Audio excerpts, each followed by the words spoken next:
You're listening to BQN. Assimilate the audio.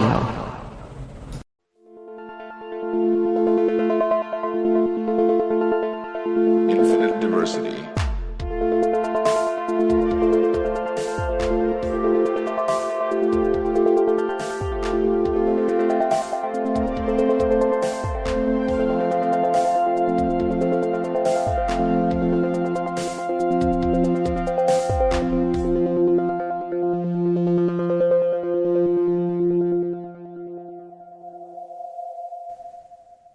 Live long and prosper, and welcome to Infinite Diversity, a Star Trek Universe podcast, here on the BQN Podcast Collective. I'm your host for today, Thad, and joining me is my co-host, Chrissy. How are you today? Oh, I am all right. We usually make a joke here, and I cannot think of anything. So I'm just going to say I'm good, and I'm looking forward to talking about this episode. Yeah, I feel like most of the jokes we might make would seem a little in poor taste, so I will go with you on that and say that I am also doing all right and ready to talk about Star Trek. Also joining us today is Heather Barker from Mission Log Live. Heather, thank you for joining us. Thank you for having me. I, in turn, am also feeling serious and somber about this episode and ready to talk about it. Perfect. Before we jump into that topic for the day, we'd like to take a moment to thank our Patreon patrons who make our show possible, particularly our associate producers, Carl Wonders and Chrissie De Clerck-Szilagyi.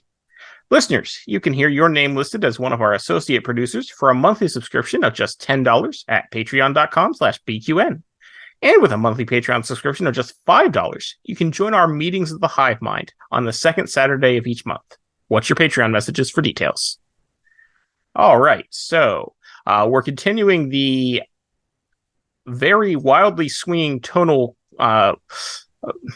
feeling of the episodes in the second half of Strange New Worlds Season 2 with Under the Cloak of War, which is a very different episode from last week's Those Old Scientists, and presumably a very different episode from next week's Space Rhapsody. But despite being different, I thought it was fantastic personally, and a very deep topic and a very important topic. Heather, what did you think this week? Yeah, again, definitely very different from last week's episode. And it's something that I've commented on is I am actually appreciating, even though, yes, it can be a bit jarring to go from a lighthearted, fun, happy episode to something so serious and somber. I still enjoy that this episode or this season of Strange New Worlds has followed up the deeper episodes or the heavier episodes with something palate cleansing. Yes. It's something that I struggled with Picard and sometimes Discovery, and I love them, but being in that cycle of every episode is, you're going to deal with some deep subjects. It gets to be a lot. And I will say that in the past, I have even gone from watching Star Trek to watching an episode of The Orville, which also gets heavier in later season, like season 3 and whatnot. But just the tonal shift, it was like, oh, okay, this is a little bit lighter. I'm not walking away with these deep, and it's good to engage those deep thoughts and to make you think. But this episode especially was very, very heavy, and I think very, very relatable for people who have been in the service, which I have not myself. I have tons of family that have been, and I have listened to the feedback of veterans through social media, and their responses have been really eye-opening. This episode seemed to resonate strongly with them as well. And so I'm appreciative of the discussion that it has encouraged. I think that it was very well done overall. I think that the discussions have brought a lot of different perspectives that we should all listen to. But ultimately, I think that this season has been pretty strong, and this episode probably one of the strongest. Yeah. Hard to argue with any of that. All right, Chrissy, what did you think this week? Oh, Yeah, heavy. A story that I think people need to wrestle with the trying to think how I want to put this. People need to wrestle with what happens to people that are forced into situations where they have to kill other people. And that's a lot of human history has been killing people, people killing people, certainly. But it's not as normalized, thankfully, now as it was, in ancient Rome, something like that. I also think, I know a lot of the focus, and rightly so, has been on the Mbenga story. I think I saw in the story about Doc Ra the issue of rehabilitated Nazis, too, an allegory there. So, can you actually trust the people against whom you fought? So I think there's something to that, too. Yeah, we'll get into as we go. It's hard to summarize this in just a quick,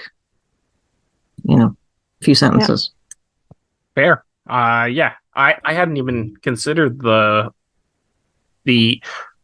Nazi angle, but it makes sense. I mean, just in general, how can you trust a reformed war criminal, and how reformed actually are they? Yeah.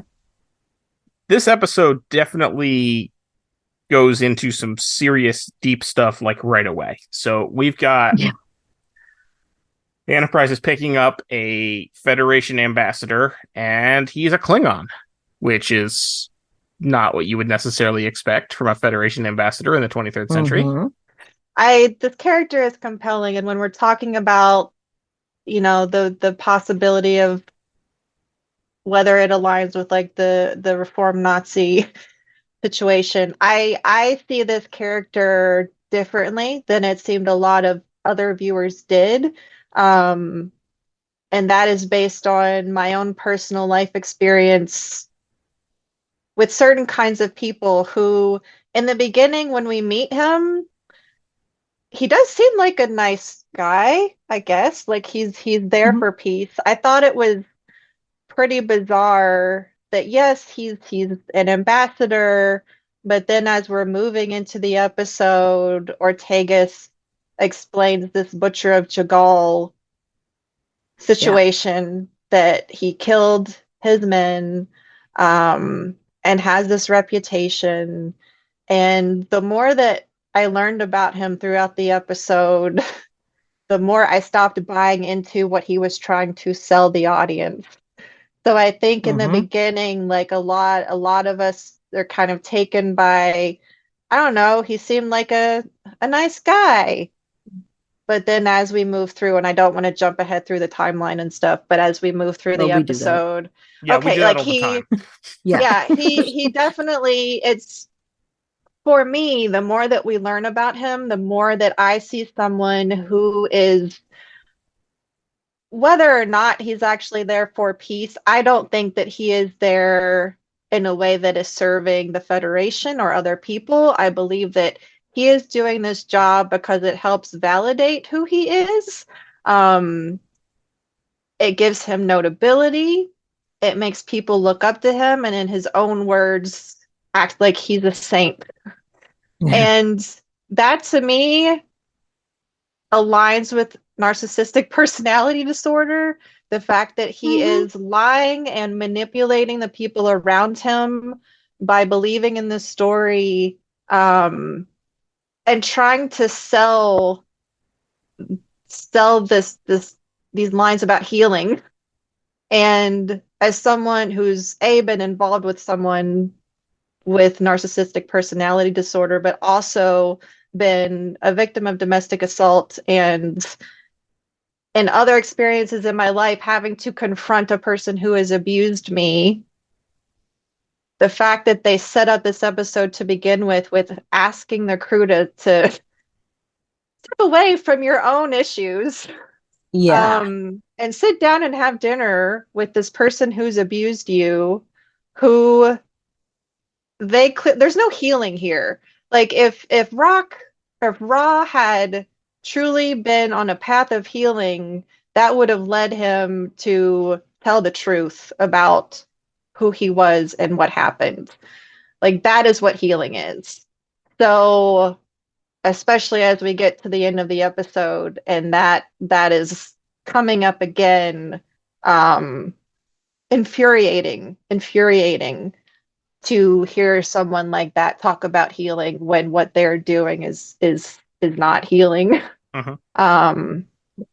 Yeah, I've been in the room. I've had to sit down with my abuser. I didn't have to have dinner with them, but it is one of the worst things that you can ever do to people. And I was like, what Federation is like, is this the mirror universe again that they're asking this to happen? Because it's just wrong. And I'm glad that Una did bring it up towards the end of the episode and said we need to get him off the ship, and that you can't force these people to heal. They must do that in their own timeline. And I think that a point of this episode, really for everyone, for anyone who has dealt with, you know, this level of trauma, whether or not you have PTSD or CPTSD like me, healing is not linear, and there's no goalpost. There's no, I'm healed now. That's not how it works. And ultimately, for me, this episode highlighted the fact that there are some things that you don't heal from. You manage the trauma that you carry throughout your life. There's no final day of healing where it's okay now. Honestly, even before we knew we find out what his deal actually is, he seemed too good to be true when he appeared. Like, what's up with this super friendly, personable Klingon, and what's really happening here? Because this is not the sort of thing we would expect. Yeah. And he's still responsible for massacre. Right. There's that too. And so I, again, like, please tell me the story of how he made it to be a Klingon ambassador. Again, is this the mirror universe? Because regardless, and I mean, they're aware that he is this butcher of Jagal, and maybe in that storyline, okay, he killed his whatever. Regardless of all that, he still is responsible for killing innocent people on top of soldiers. And so how anybody gets to be an ambassador is just beyond me. And again, when it comes to people, whether you want to say he has narcissistic personality disorder or not, there is, with a lot of people like him who hide what they have done, the mask that they present to the public is one that convinces you that they are a good person. Oh, yeah. That they are trustworthy, that they are healing, that they have reformed. And so I totally even get the audience buying into that because it's something that happens and we don't realize when that's happening to us because we believe that face. We believe what is being presented to us. Yeah. Especially if you are someone who is raised, as Mbenga calls out, like most of us have the privilege of thinking that, thinking of the best in people. Yeah. Yeah. But for some of us, including myself, I can no longer default to believing in the best of people because that has harmed me. That has deeply affected and traumatized me.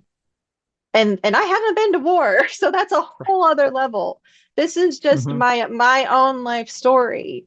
So to me, I tweeted about it. I was like, why is nobody talking about this character and how deceitful this character was? They're focusing on the actions that happen at the end of the episode, which we have talked about and we perceive in a certain way.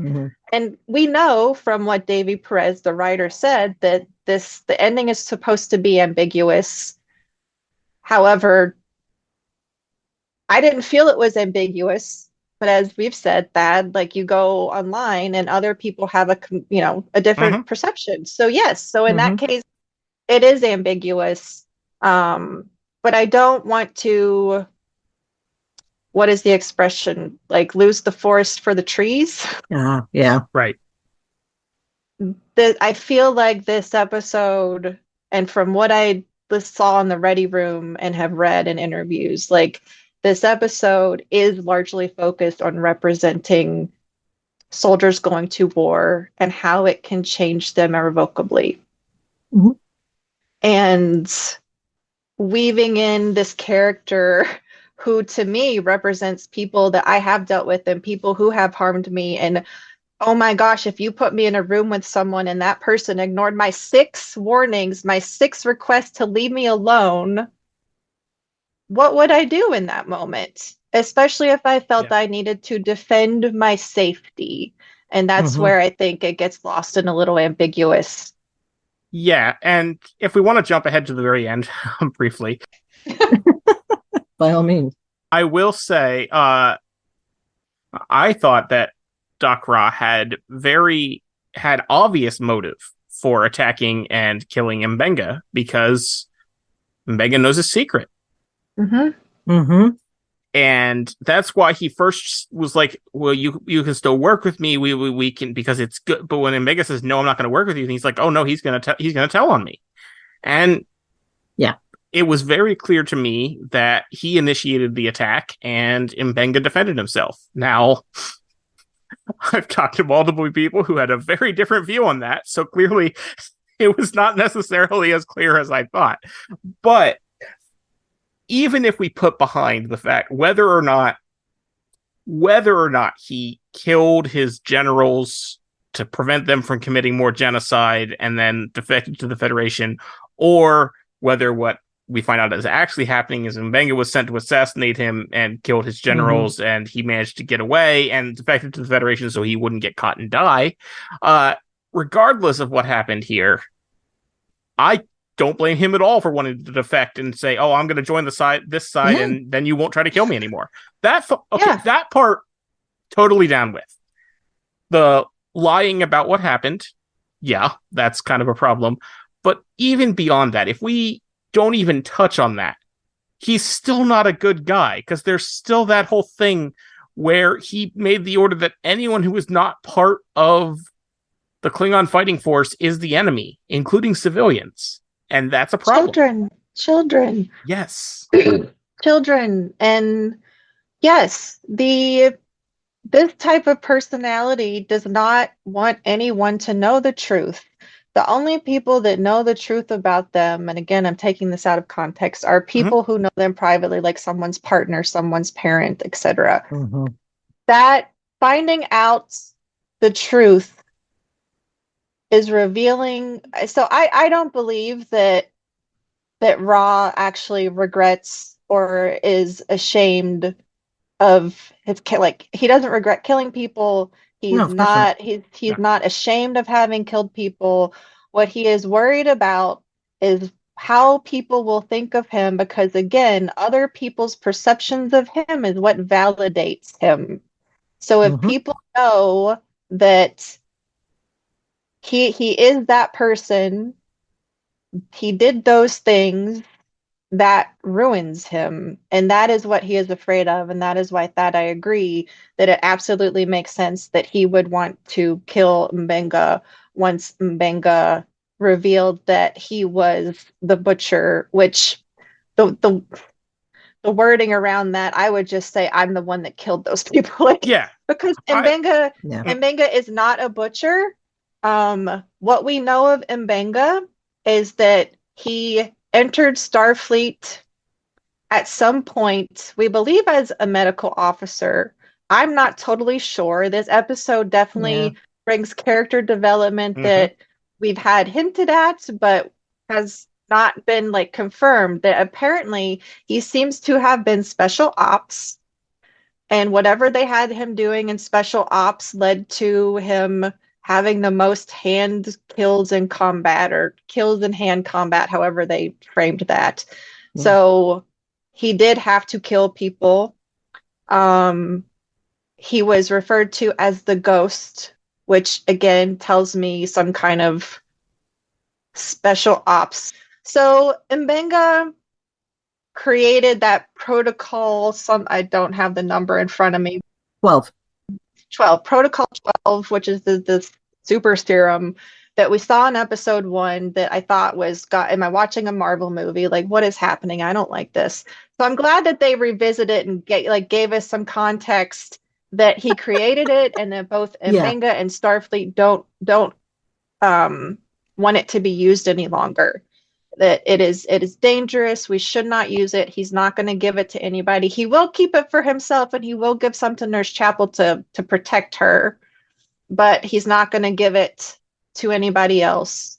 Somewhere in all of this, he wound up being a doctor and just wanting to heal. And we have those scenes with the ensign who had to have the heart stimulation. And they have that conversation of, why are we here? I joined Starfleet to explore. And M'Benga just talks about, I wanted to be a healer. I came here to heal people and to learn about healing. And now this is what has happened in war. But what we know of M'Benga is that he is not, I don't see any evidence that he is a war criminal. I see evidence that he was potentially put in a situation where he had to kill people. And to me, that is something very, very different. Yeah. Because that's not something that you sign up to do. And being forced in that situation, he came out of it. He knows that he doesn't want to go back to something like that. He doesn't want it to change him. Yeah. I feel like whatever he was doing that was special ops may not have been as destructive as what he had to do to end the massacre at Athos and kill. I don't know. Like, we don't have that information, but I don't see somebody who is ever intent on killing. I think that what we're left with at the end of this episode is the reality that sometimes in war, you are forced to kill, you are forced to do unspeakable things, and that damages you irrevocably. You can go to all the therapy in the world, but some of that stuff you cannot return from. I will say that, I think M'Benga thinks of himself as the butcher, but absolutely. Yes, I wouldn't classify him as a butcher. He was a soldier performing a mission. There's a big difference. Assassinating a leader in a time of war is a pretty typical thing that happens during war. That's part of war. Yeah. And I would not call him a butcher. I would call him, he was performing his duty as a soldier. Yeah. And he didn't enjoy it. No. When you talk about, you call somebody, we have, I think the only other time we've had something like that on Trek was the Butcher of Galatep, right? And that's the idea of enjoying the killing. And I know there's a lot more to that episode. Not getting into that, but the way this is laid out really does make me think about how wars are presented after the fact. And World War II has always been the good war, right? We had to do World War II because otherwise fascism would have taken over. Forget about what's going on in this country right now, but that's another issue. And that's how M'Benga, when he's talking about why he's there fighting and why they are at war at all, this is the good war. We have to do this. Okay.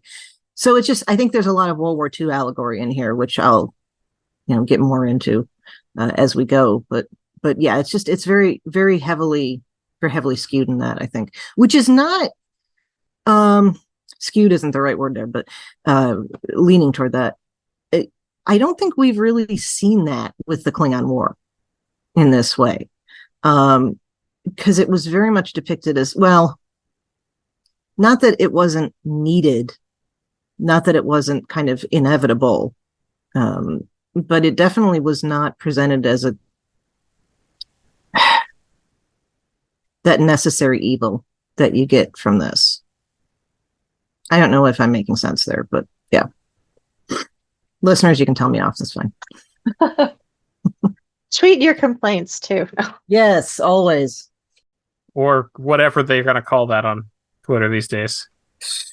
I mean, we've seen bits and pieces of the Klingon War, and then with Strange New Worlds, there has been a tonal shift between seasons with Mbenga. I'm not going to ignore the fact that the first season, though we did have, I think, allusions to him having been in war, having been in the service. I think the eye thing with Lon came up in season 1 and not just season 2. I feel like we saw that, like the eye motion that they do that we still yes.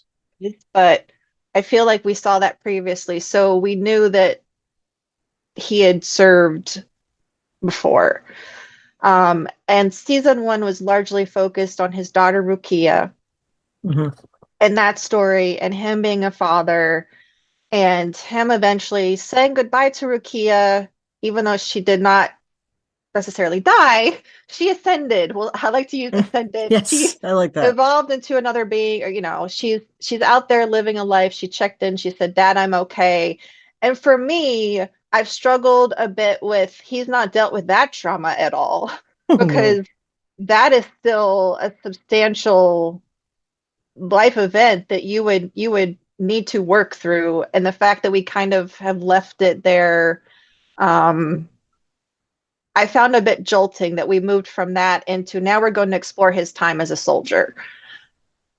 That was a shift for me that I think has been a little difficult, but I set those things aside in order to be immersed in this season. But we talked a little bit about the show about wars and not the nature of wars, but we talked about Vietnam, and I shared a little bit about my biological father's experience. And so this was my father's experience and not my personal experience. So I'm only sharing what I know, and I'm not sharing any details. Sure. But it gave me a perspective for this episode that I found very valuable. And that is that my dad was in the Navy. My dad spent his time on submarines. He was not there. He did not join to hurt people. But my dad was sent to Vietnam. And while he was in Vietnam, he was, as he tells it, co-opted and or forced to be a sniper. And all you are doing as a sniper is killing people. Right. Yeah. That is what you are focused on.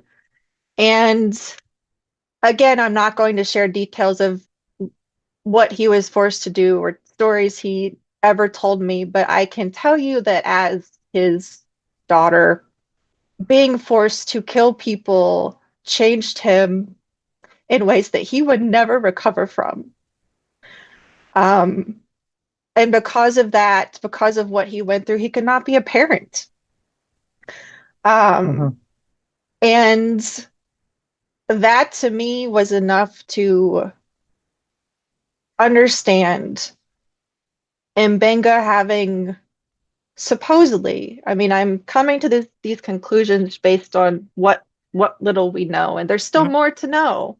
There's still more to learn. I don't know if we'll ever get it, but it is that you go into the service, and I think anyone goes into the service knowing that they may be expected to kill. They may be in a situation where they have to kill someone else, but I think it's a different thing to go in, like as we saw in this episode, wanting to explore, wanting to do, not wanting that, wanting to avoid that in any way, but having that taken from you and being forced to kill people. I know for a fact that that's just something that you don't come back from. And I think that, sure, some people may be given therapy, coping skills, whatever, that helps them manage those memories and that pain better. I think that I wish that we could give that to every veteran. I know we say the resources are out there, but it's not that easy. Yeah. Right. And No, it is not. even if every veteran did have that opportunity, I still fully believe, and I say this not because of just what I know from my father, but because of my own life experiences, having essentially a damaged nervous system from the trauma that I've gone through my entire life. Again, there's no aha moment that everything has gone away. You learn how to manage, and that is why the comments about the bio bed resonated so strongly, and that's why we ended on the fact, and let's see if I actually wrote it down. Some things break in a way they can never be repaired, only managed. And to me, this is the essential message of the episode, is that some people out there can only manage, can only go through life surviving and knowing that they carry this with them. And at any time, that bed might break down again. You might find yourself in that place. And nobody wants to go back out and kill people. Like it's not about that. It's not that Mbenga carries this deep rage that could explode any moment. It's not that. It's the fact that people who have experienced this are constantly managing all of the symptoms of the trauma that they carry. And so I think this is where I've seen some calls for empathy out there. And this is where I think some of that empathy must be extended, especially because, again, my life trauma is not the same as having gone to war and experienced what my father did. I can only relate and how they are similar. And if you are so lucky to have not served, have not experienced that, have not been deeply affected or changed by trauma, I think it's just important to take a minute to look at it objectively and realize that, okay, I might not be able to understand this, but maybe through empathy and compassion, I can. And having said that, I'm not implying that people are out there not being empathetic or anything like that. There's been conversations, and I'm just going to bring it up now because why not? Especially if we're here for 2 hours. Yeah, go for it. Yeah. There's conversations around the character of Mbenga and this happening to him specifically, and specifically because he is a Black man. And we are all white on this podcast. And so I want to point that out. And I am not looking to speak over anyone at all. I think that you should be listening to your Black friends and what they are saying about this episode. Absolutely. Oh, yes. When I watched it, I certainly, especially when we see things like Mbenga, I mean, we see a panic attack first. That's his first reaction. Is this extreme panic attack. Panic attacks can be, I pick up my phone, I see a phone number that I know is my abuser, and my heart starts racing, my blood pressure drops, and I look normal if you look at me, but inside I'm panicking, I'm crumbling. Or it could look like what Mbenga was experiencing with heart palpitations and flashbacks and memories of being exactly in that place and hearing the noises and reliving it. There's a spectrum for panic attacks. But through this episode, we see some things like Mbenga is, has making a fist on his chair, or when he's sparring with Rock or Raw. Sorry, wrong show. It's not Rock. Hey, Star Trek Prodigy. Rock Talk would never commit genocide. No. Exactly. Oh, and shoot, I was going to pull out my Rock Talk action figure, but I don't have one because they didn't make her. They canceled her. Okay, anyway. Moment of brevity there, or levity. Now I'm all distracted on my point that I was making. So we see them sparring, and it definitely looks like Ra is kind of kicking Mbenga's ass, but we know that Mbenga is a very experienced martial artist. Well, I don't want to say martial artist because that's specific to Babs, but for hand-to-hand combat, he excels at that.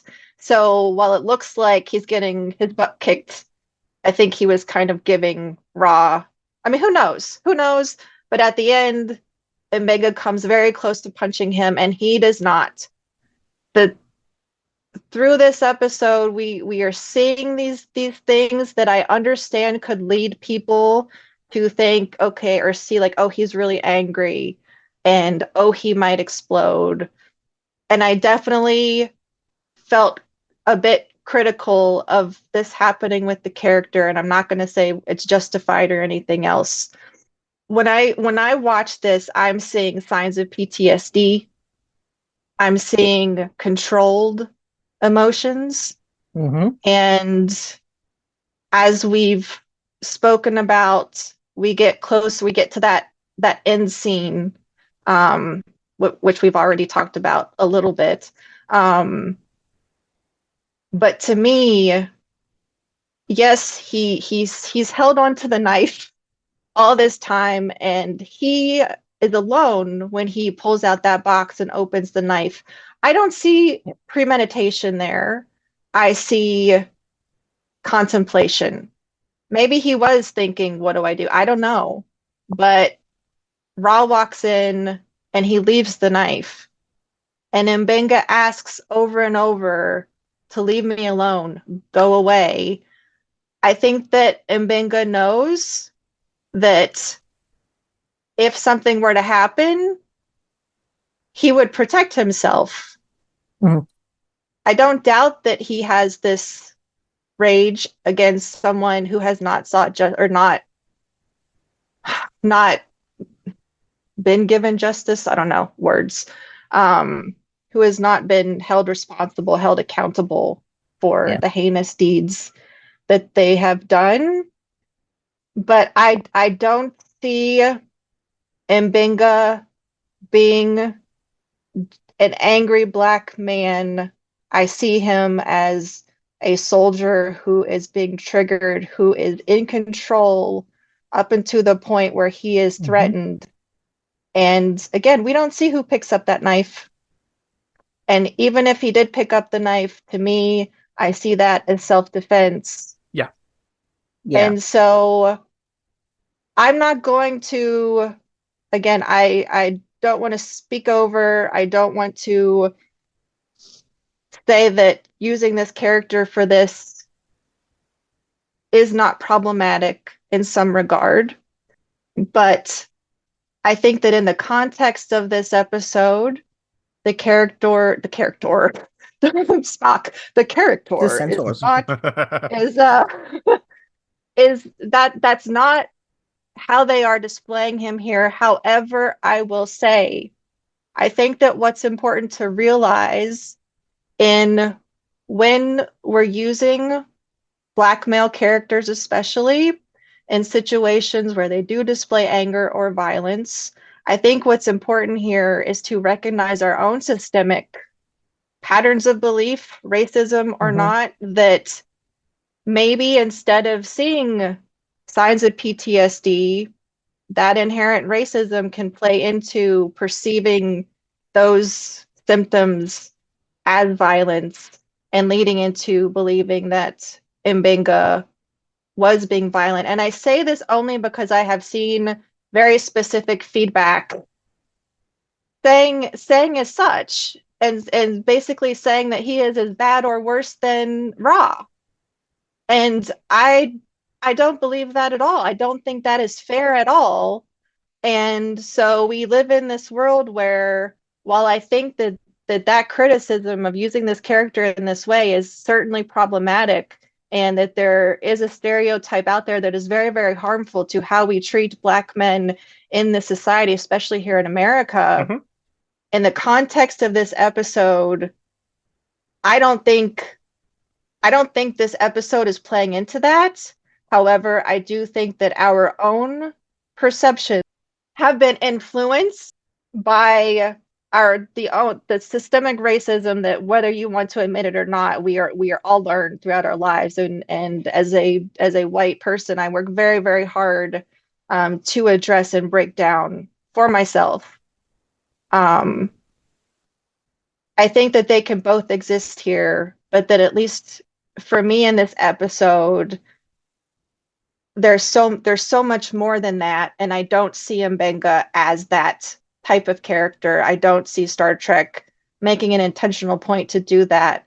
However, yes, I do believe that in the larger context, it can be problematic. Hopefully that all makes sense and addresses that in a way that, again, I want to clarify that I'm not speaking against anybody. I think there is a room for all perceptions and opinions, and I think that it is valuable to listen to others and what they bring to the conversation, especially with Strange New Worlds. But for me, this episode just it was something else.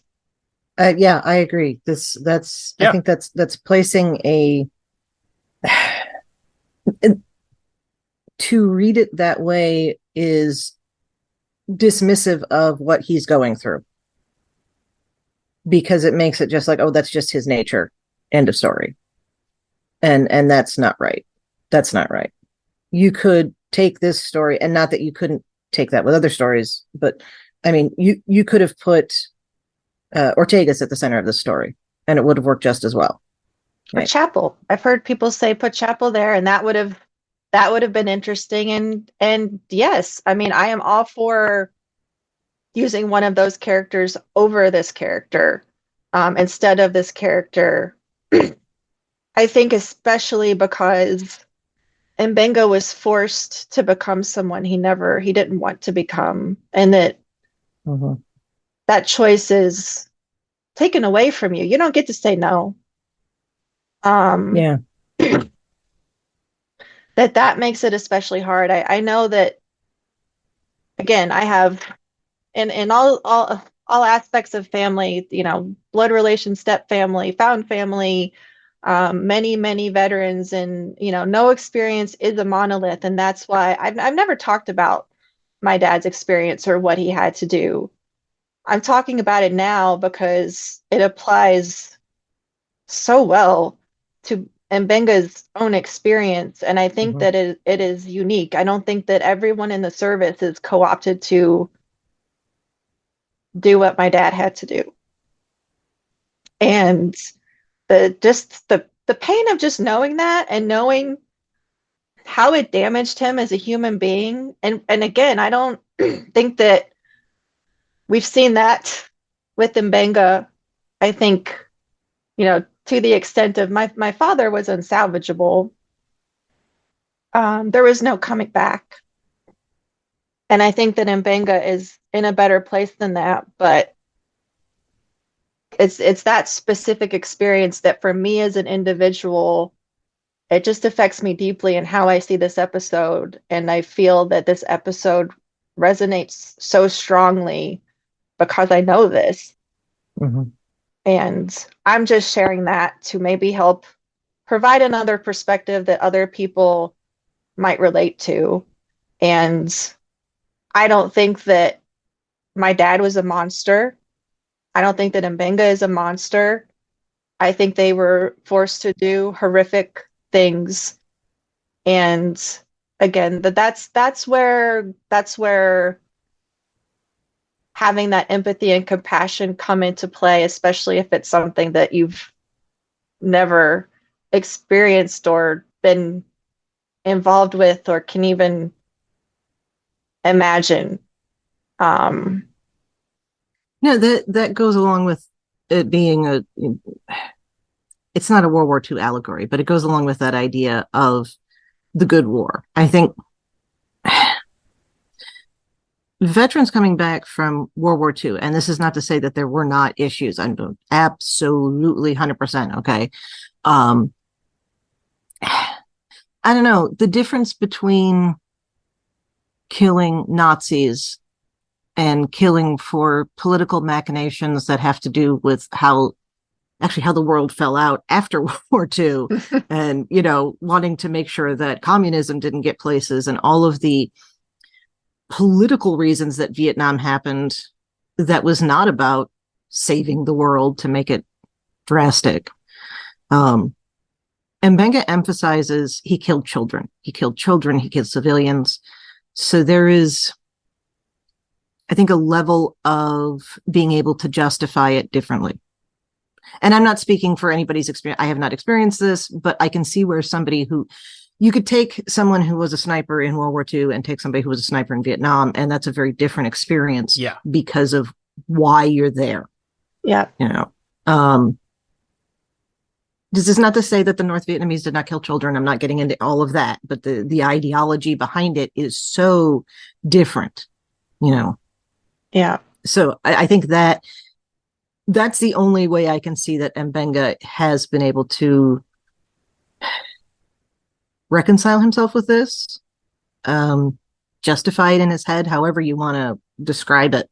I think that has a lot to do with it. He felt like he was saving lives as opposed to just taking them. Yeah, he felt like he was going to end that massacre by, ending Ra, and Ra got away, and that there's a whole other element to this episode of whether it's a war criminal or a rapist, having someone do heinous things and never be held accountable. Like, yes, we do have tribunals, Captain Pike, but that's not always justice. There are plenty of times when people are acquitted, get away with it, etc. And so in my own personal experience, the justice system, that's not a guarantee. My rapist is out there still teaching the kids that he rapes. I don't know if he's doing it right now, but I did my best to try to hold that person accountable, and I did not receive help or justice. And so knowing that person is out there living their life and potentially preying on children still is, I can't explain to you the emotions, the feelings that I have about that. Yeah. So Mbenga having to be there with that person on a ship. And again, I emphasize that he was on board with doing it. He said, I will do this for the captain. I will do this for Starfleet. He even gave Ortega the pep talk. Like, let's go eat the jambalaya. Let's put on our Starfleet face. He guided all of these people despite his own emotions, despite that deep trauma, despite any anger that he felt. And when Ra walked in, he said, please go, leave me alone. Please. Again, it's like 6 times. I wrote it down. I wrote down all of the dialogue. Like, this is one, again, where I want the script. I said this about Ad Astra per Aspera, too, that I want a script of these because I think that they are powerfully written. And there are conversations about justice. And Mbenga said, what about justice? What about the victims? Doesn't everyone deserve to pay for their actions? Who decides? Who pays? Who gets redemption? Where's the line? And is there a huge conversation around it? I don't think Chris really knows what to say about it. And I think that some fans wanted more, but I don't think there is more. I think that Star Trek has this beautiful idea of, I guess it's the future where everybody does get justice. But if everybody got justice, you wouldn't have a Klingon ambassador. Like that's where it's just really messed up in my head where that happens. And so I think that, yes, there are parts of that utopia that sure we want to reach. But again, Star Trek is not just about the future. Star Trek is a story about what's happening today. And I was happy to see this discussion and have these questions asked and to come to the conclusion that there aren't answers. Because there are not. That is the world. The reality is that some of us live in a world where you don't trust people. I try very, very hard to believe in the best of people. I still live that way. It was built into my DNA and how I was raised, but I continue I continue to be harmed, especially if I don't set boundaries for that. And Benga set very clear boundaries. Those boundaries were ignored up until the point where we know that Rob put his hands on Mbenga. Mbenga says, "Get your hands off." Ross says, "So selfish a human." And Benga says, "Don't." And then we hear the knife. I think that some of the writing around this episode and the cover up at the end also kind of leads people to the notion that it was really, I don't know, it was wrong. It's like, because it was a cover up, it was wrong. And I mean, ideally, no, you don't want murder, but it to me it would be different if it was just there was no altercation, there was no threat to Mbenga. And that's something that I had to push back on, where somebody said that Ra was not a threat. He was not being threatening. To me, if you don't respect my boundaries, if you're I mean, Ra had already grabbed Mbenga when he was walking out of the dinner. He grabbed his arm. Yeah. And again, extreme control, because if you touch me like that, I will not respond in the same way. And I will tell you that is my nervous system responding. I will swat your hand away. I think somebody pinched my butt in a club once, and I grabbed his hand so hard he did not know what was happening, and he like freaked out because I responded and he was not expecting that. Maybe he shouldn't be touching people. Exactly. And so even though, you know, this dinner scene, sure, maybe for a lot of people there's nothing unusual about Ra reaching out and grabbing Mbenga's arm, but holy cow, like that was really hard for me to see. But to see the control from Mbenga, to not react, wow, like I had respect for that. And it does remind me that Starfleet's members are the best of the best. And so despite all of these things, and despite places where I myself might still be reactive, Mbenga is not. When he was talking about the thing with the justice, that sounded coherent, the thing with the justice, that people should basically he was saying people should pay for the crimes they've committed, right? I read that he was talking about himself too. Did you guys read that? Oh yeah, for sure. Okay. Yeah. I think that Mbenga does, because Mbenga is a normal human being, that he does feel regret, remorse, shame. He calls himself a monster. And again, I know from personal experience how that does change a person and how that does affect how you feel about yourself as a human being. And I say this on behalf of my father, not because of me. So yes, he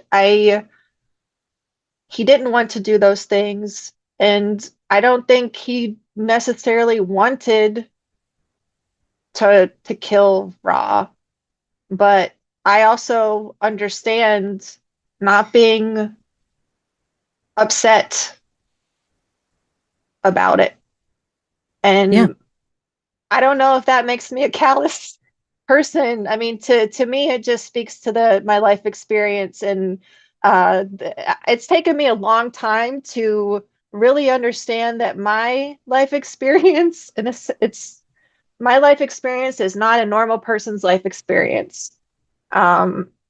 And so the way that I see things and relate, I really have to step back and think, okay, like this is not normal. Like what I have lived through is not normal. And it's not going to be how a lot of people perceive or interpret things. And so again, that's just why sharing these perspectives, I think, is so powerful, and helps us learn from each other and see these episodes in ways that are different. And I think that so many of these perspectives, you know, are valid.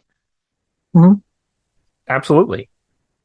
The moral conundrum here, and it's been difficult for me to read feedback about this episode on social media. Because some people don't believe that there's a moral conundrum, that there's a discussion happening. And I'm not going to tell anybody they're wrong or right. I mean, what you get what you get out of this episode. I just hope that conversations like this illuminate places or things that others may not have seen. We may not get the paragraphs long dialogue that we got in TOS or even TNG. And again, I think it's for TV's sake, TV has changed, and how we write these episodes has changed. And whether or not you think that's justification is really up to you. But I think between the conversation with Una, how can we represent a federation that believes in peace if we say some people aren't allowed to make up for their past? And that's Pike. And Una says, I agree with you in the abstract, but the people he hurt, some of them right here in this crew, might not find forgiveness so easily. It isn't fair for us to ask them to just let it go. Federation or not, everyone is on their own journey. Mm-hmm.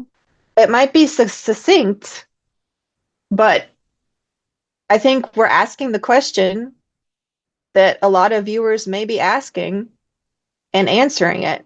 And it may not be what people want to hear. It may not, I don't know.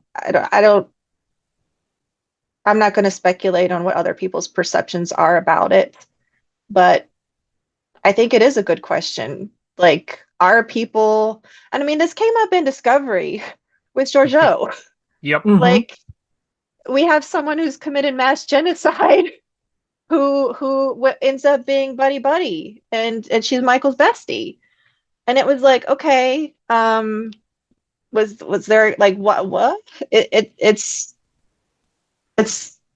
I don't know. I don't know what to say about it beyond that. Like there's definitely some ways Star Trek has been handling it that are questionable in my view. And I would like to think that everyone has the potential to engage in self-reflection, whether it's through therapy or what, and that for the most part, everyone should have the opportunity to make up for their past. But everybody is not we talked about the Nazi allegory, and Mm-hmm. that is really the question, is that what can you forgive? And let me forgiveness is for yourself. Forgiveness is not for other people. Forgiveness is something that you do. You forgive the people that have hurt you so that you can move on in life, and that is part of healing. Forgiveness does not mean that you allow people back in your life, that you forgive all the things that they have done. It is you making the statement that I'm going to put this in the past and move on. And there's no one size fits all for forgiveness as well. So I want to believe that everyone should be given that opportunity to make up for their past. But in order to make up for your past, you have to have a degree of self-awareness in order to do that. And Ra did not demonstrate that at all. Sure, he's selling you a story, but that story is false. And you know that because he never came forward with the truth. And it's really that simple. Yeah. The way I view it is that it is ambiguous in universe because Chapel didn't see the beginning of the altercation. Mm-hmm. But it's, to me, as the viewer, it was not ambiguous in what happened. Yeah. It felt like self-defense to me. And that is so clear for me that it is challenging to then go on and have discussions and see the perceptions of others that is so different. And I think that truly speaks to the art of the episode, much like Tuvik's. Boy. Where we will be talking about what was right, what was wrong, what happened, what didn't happen. for the rest of this episode's life, which is forever, because Star Trek never dies. And also, I will just as to continue the Tuvix parallel, in the same way that regardless of which side you end up on vis-a-vis Tuvix, you are not necessarily a sexist. Regardless of which side you end up on vis-a-vis this episode, you are not necessarily a racist. Agree. Yeah. And this is why I don't go on social media and resort to, you don't like this because you're racist. That's not going to get your point across ever. No. And I am not going to say that because you view Mbenga as being a cold-blooded killer, whatever, that you are racist. I am asking people to examine what about this episode led you to believe that. Can you see the evidence that we have given in our discussion that has led us to believe that this was self-defense and that these were not signs of aggression, but symptoms of trauma? And yes, aggression not aggression, but anger. Yes, of course, there is anger at what you are forced to do, what's been taken from you by being forced to do those things. I cannot lie and say that I am not angry at the people that abused me. And again, that's where forgiveness is for you. Forgiveness is supposed to help me come to terms with all of that and deal with all of that. Mm-hmm. But I can guarantee you, again, if one of the people in my life walked in, disobeyed my boundaries, and laid their hands on me, I would no longer turn into Bambi the deer and freeze up. I would react and protect my safety. And if that led to killing someone else, that is what I had to do to protect myself. That's the way that I see it. I think we kind of agree between the three of us as far as it being self-defense. And all I'm asking is that listeners be objective and try to see how we got to there and see if you got to there. I'm not gonna, it's not about saying you see him this way, so you are racist. Yeah. That is about examining our inherent bias that, at least as white people, for the most part in this country, we grow up with these biases. Mm-hmm. And it is a way to, in this moment, confront it. And I say all of this again with emphasis that, yes, I do agree that using this specific character for this storyline at a very base level can be problematic because, as we have already seen, he has been perceived as an angry Black man in those moments. And I think that speaks to the conversation being had about why it's problematic. Mm-hmm. But I do in turn also feel that there is so much more to this episode that can be examined, that can lead you to perhaps see that these are not signs of that this discussion is, this episode is about trauma. It's about how it irrevocably changes us, especially soldiers forced to kill. And that doesn't absolve it, but it does bring so much more to the character. That's what I got. Yeah. Yeah. There was, because he talks about how he went looking, how Mbenga was looking for him. There is that moment of, did he feel the need to finish what he'd started? Did he feel the need to just get rid of kill this last person? But I think that is a lot less ambiguous. Excuse me. I think that's a lot less ambiguous with Mbenga as the character there than it would be for, again, I'll use Ortega's as the example. Okay. Because I think for Chapel, we're in the same kind of place as with Mbenga in terms of medical ethics and things like that. That's just not who he is. Mm-hmm. Yeah, there is that thought. That's a possibility, but I on examining that idea, I didn't see that for Mbenga. So yeah, that leaves it as self-defense. I can see the writing leading us to, and that's where the ambiguity comes in, because it's very clear that Mbenga is very, very angry that not only Rod was never held accountable, he's now in a position of leadership and control, using the violence that Mbenga had to choose to do in order to end a war, using that for his own good. And yes, that stuff is infuriating. I still feel like, despite all of that anger and God, it's heartbreak. It's heartbreaking. I mean, that's truly, it's despair. I mean, and it's fear. Ultimately, it's fear of him becoming that again. And that's just what is so incredibly heartbreaking for me. But he's angry. It's in the dialogue. Like he's talking about, I looked for you and now here you are using the blood on my hands to make yourself a saint. Your work is built on lies. You never paid for what you did. Why did you have to come? Why couldn't you leave me alone? And that's where he opens the box with the knife, because I guess he had closed it and then he opens it. And so I think that moment kind of led people. And I mean, maybe in that moment, Mbenga was like, I don't know where this is going. I don't know. Yeah. I don't think that that's necessarily evidence of premeditation.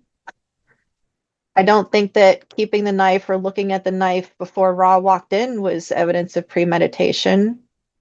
But I think that Mbenga knew that if you keep pushing me, I will defend myself, and I will do that at all costs. Especially when you were trained to do that. And I'm not sure people understand. And again, I don't want to sound like I'm an expert, because I am not. I've never been in the service. But I do know from other friends who have worked in special ops, I'll say, you are so amped up on adrenaline in those moments where you are sparring, you are fighting, you are bringing someone down, that in many cases, what they will do is have someone step in. Like once you have secured the assailant, is that the word? I don't have, it's not my world, so I don't have the dialogue. But once you have secured that person, you step away. They bring someone else in to deal with, cuffing them, doing whatever, securing them, making sure that person cannot hurt anybody else, because you are so amped up on adrenaline, your nervous system is going haywire, that yes, you possibly could kill someone. Like that is a reality. That's just, it's not what happened here. There was, and yes, ultimately we would have liked to maybe have seen this walk away with nobody dying. And I still think that in that moment, Mbenga waited for the threat. Like he waited. He didn't just immediately say, "Oh, I need security. Ra's here and I don't want him here." Maybe he should have. Maybe he should have said then, "He won't leave. Security, please come and take him." That's not how this episode was supposed to go, though.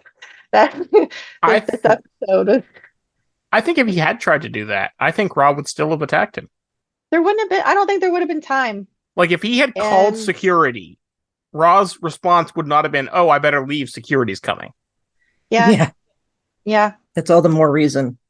Yeah. I mean, look, the evidence, what I have seen in circumstances where you are no longer affiliated with the person who is a bad person. You've seen what's behind the mask. You've seen the abusive nature. You've seen the lack of empathy. You've seen the non-emotions. You know how dangerous they are, and they don't want anybody else to know that. And so not only do they turn on you, like in any other worlds, Ra would have, if he had known, like if this had gone on, he would be the victim, and he would make his victims be the bad people. We never get that far. Yeah. I'm really curious what Ra meant in the altercation where, like, Mbenga leaves the knife. He says, "I said no." Ra says, "Don't be stupid." And Mbenga says, "You're a war criminal." And Ra says, "Don't you see it?" And I want to know what was meant by that. Like, what did Ra mean? What did you see that by sustaining a lie and... He's trying to say, I think, he's trying to say that by sustaining the lie, he can be better at negotiating peace somehow. Like because by saying this, he's someone who believed in peace so much that he killed his own officers to perpetuate the peace, which is a weird argument to have. But I think that's what he's trying to say. It's very evangelical Christian. It's very much like, I've done all the sins and I've asked for forgiveness, so I'm the best person to explain why you shouldn't do the sins. A whole other box. It is. Oh boy, it is, and not one we need to get into. To open. That's another hour added to this podcast. Indeed, it would be. There was something in the beginning where, like, Ra, I know I wrote it down, but Ra said about the Klingons, because Spock wanted to know more about them, and he said, "There's nothing to experience. They are a warmongering race limited by ideology." And that was so bizarre to me, because that was so anti-Klingon from someone who is still a Klingon and an ambassador. He makes so many statements throughout the episode about how terrible Klingons are, which I think is further evidence that this is performative and not his actual, the ideology he's actually behind. And he's saying these things because he thinks the Federation will be like, "Oh, this guy doesn't like Klingons either." I don't think he believes any of it. No, I don't. I mean, he growls. He growled when the Raktuchino cup was too hot. He did kind of show that a little bit. I made a note that he verbally reinforces the Klingon stereotype while presenting himself as the example that proves the rule. Yeah. So, yeah. And again, that is a sign, and I'm sorry I keep linking it back to NPD, but like that is a sign of delusion. It is their delusional world. They make this stuff up in their head to justify them being good. Their grandiose vision of themselves. Layers upon layers for this one. Yeah. Peace is not a destination. It's a journey, a state of mind. I mean, that just sounds like a meme somebody would share on Facebook. It does. It totally is.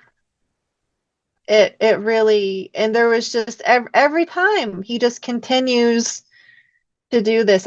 Now I am simply hoping to make up for my past and connecting with others who need healing like you. Saying that to Ortegas, and oh my God, Yeah. Ortegas in that moment reminded me of a scene from an episode of Mad Men. Did you guys watch Mad Men? Okay, so there's that episode where they bring in the Japanese clients. Oh yeah. And Roger just goes off on them completely. And nobody, I mean, people are looking at him and like intellectually they understand why, but they really don't.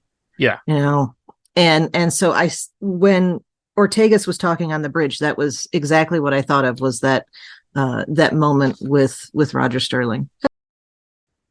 I think there's another commentary going on here too, and maybe I'm reading way too far into this, but how many times have we dealt with people saying, well, oh, so-and-so isn't actually, this is perfect because it goes back to charades. Okay. You know, how many people were saying that T'Pring's father, Saval, was not, oh, obviously he's a Romulan because he's not acting like all the other Vulcans we ever met. And fans have had difficulty dealing with Klingons who aren't warrior class and who aren't bloodthirsty. Mhm. And, the Federation, well, the people that were involved in the war, okay, are going to have difficulty with the idea that there are Klingons who aren't bloodthirsty. And you can understand why. Forget what we know that happens in the future. You can understand why in the present, why that is.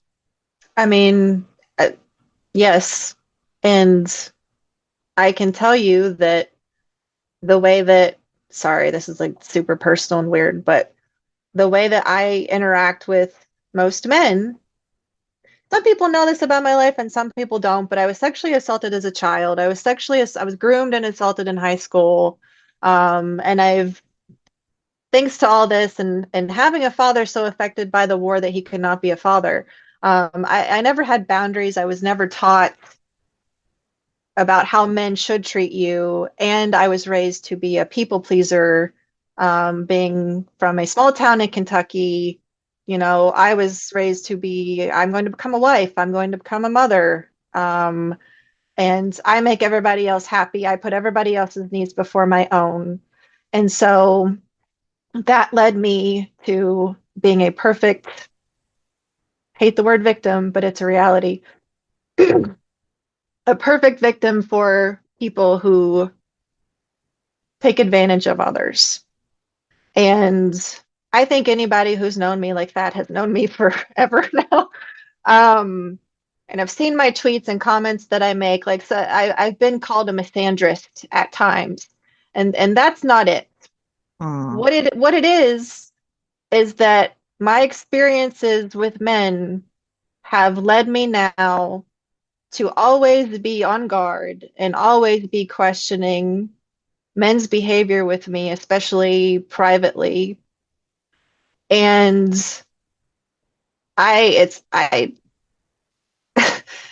it is not a hatred. It is now for my own protection. It is now something, but it's a way that it has changed me.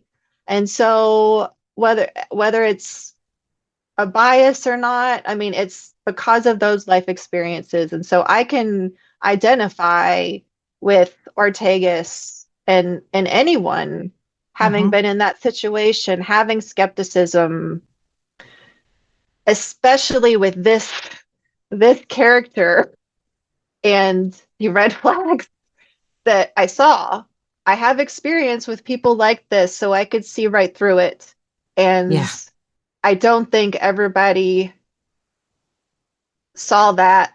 I think a lot of people bought into, this is a person who is reformed. This is a person who is focused on peace.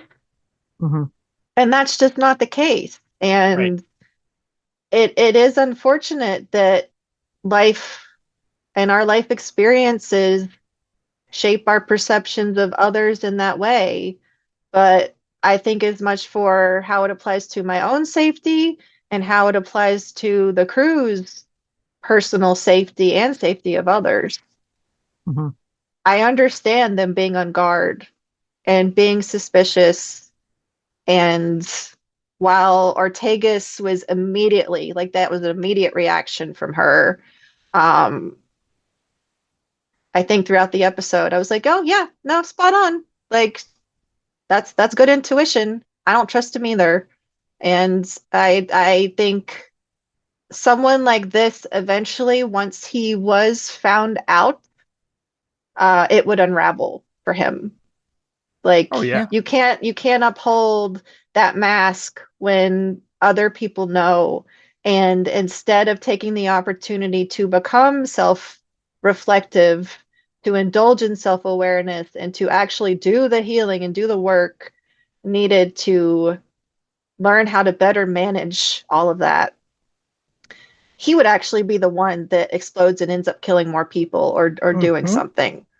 And I think Mbenga knew that, and that is part of why he was not remorseful of what happened. There's something I often think of when someone dies who has had a large adverse effect on society, let's say, is that I wouldn't have wished them dead, but society is better without them doing what they were doing, and not quite what Mbenga is getting at, but I did think of that too as we were watching it. Yeah. Oh, no, there have been quite a few people like that. Oh, I could name off a list right now, but I'm not going to do that.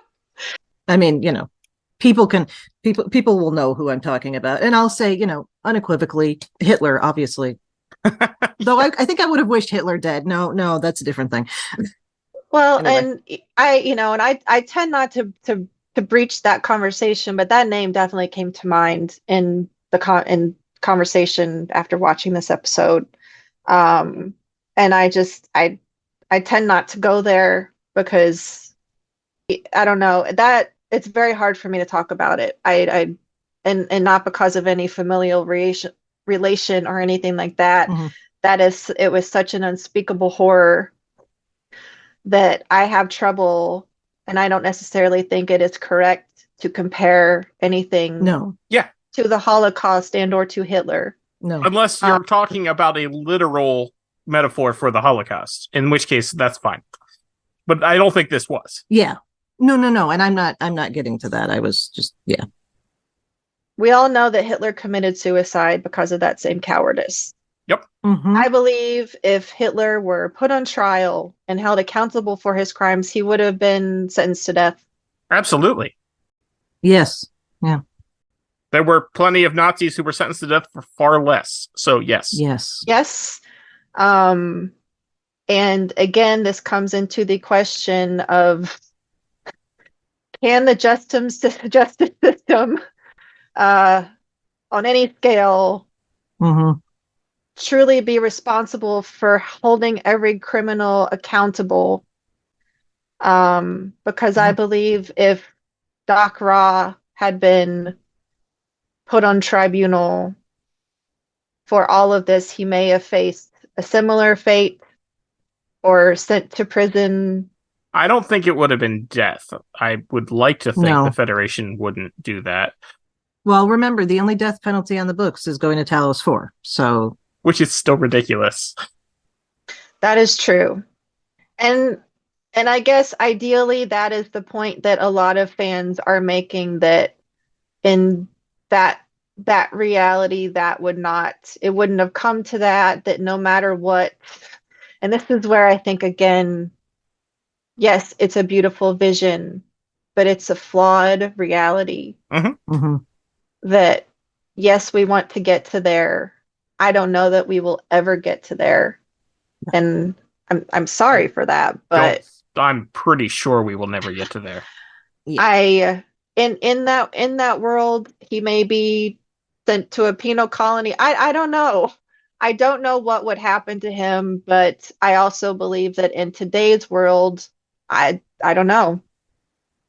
If a person who, I don't know what the answer would be. I would hope that there would still be some form of justice, but I don't know. And that, again, whole other conversation to be had about the justice system, not just in our country, but in other countries, and how they don't provide a pathway to being reformed. It is just a death sentence.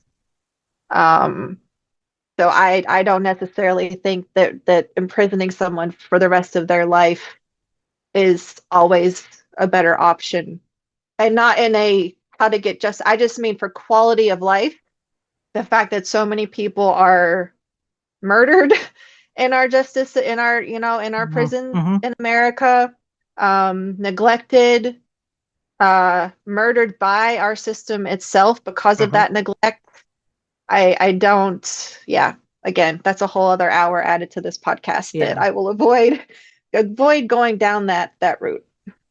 One thing that struck me as really interesting, and something that in universe would not have been anything they would have considered in Starfleet, or Mbenga would have considered, was that Mbenga actually gave him an honorable death.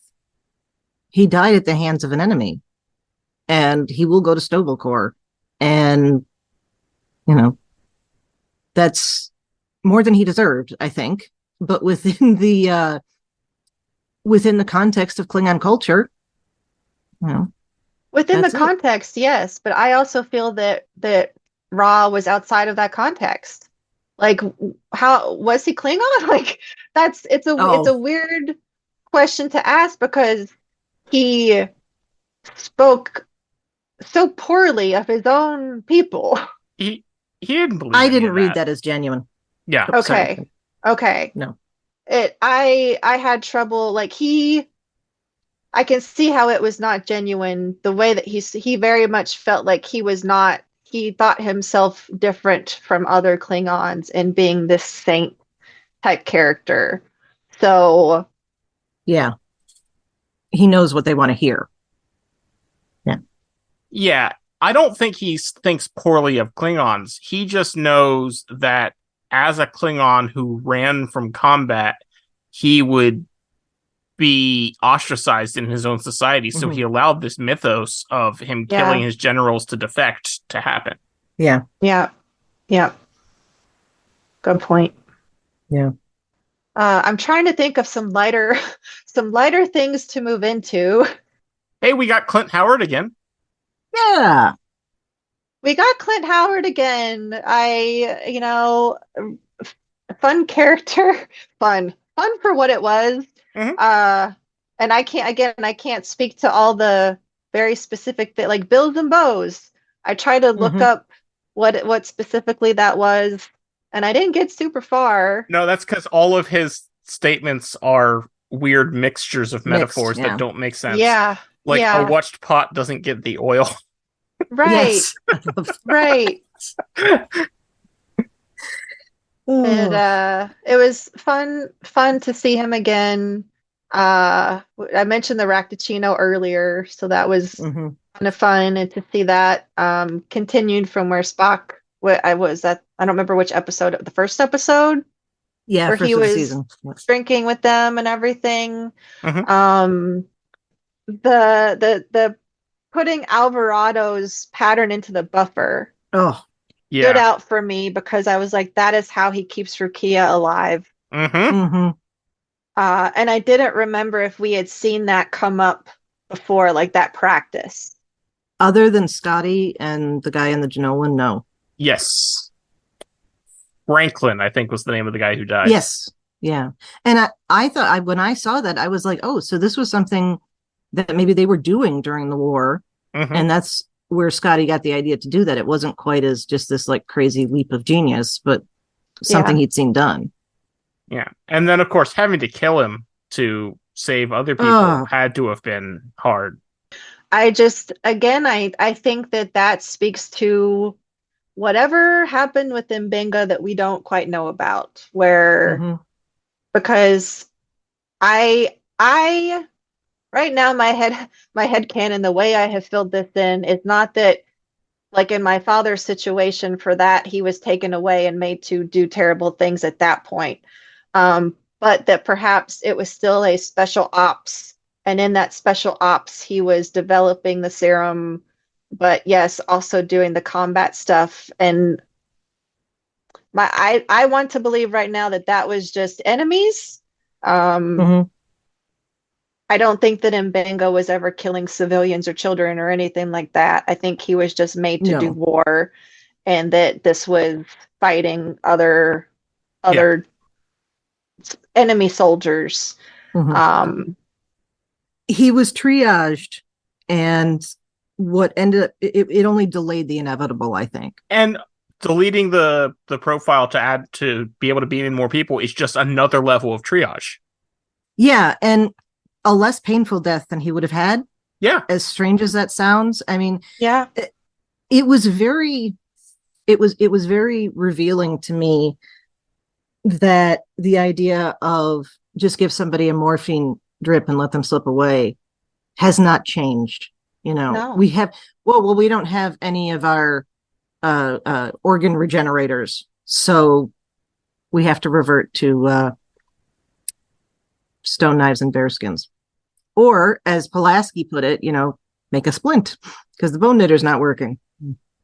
Now, I wonder what medical breakthrough happens between now and like 20 or 30 years later in Star Trek 4 that McCoy is carrying around pills that let people grow new organs. Yeah. Yeah, that's kind of a leap.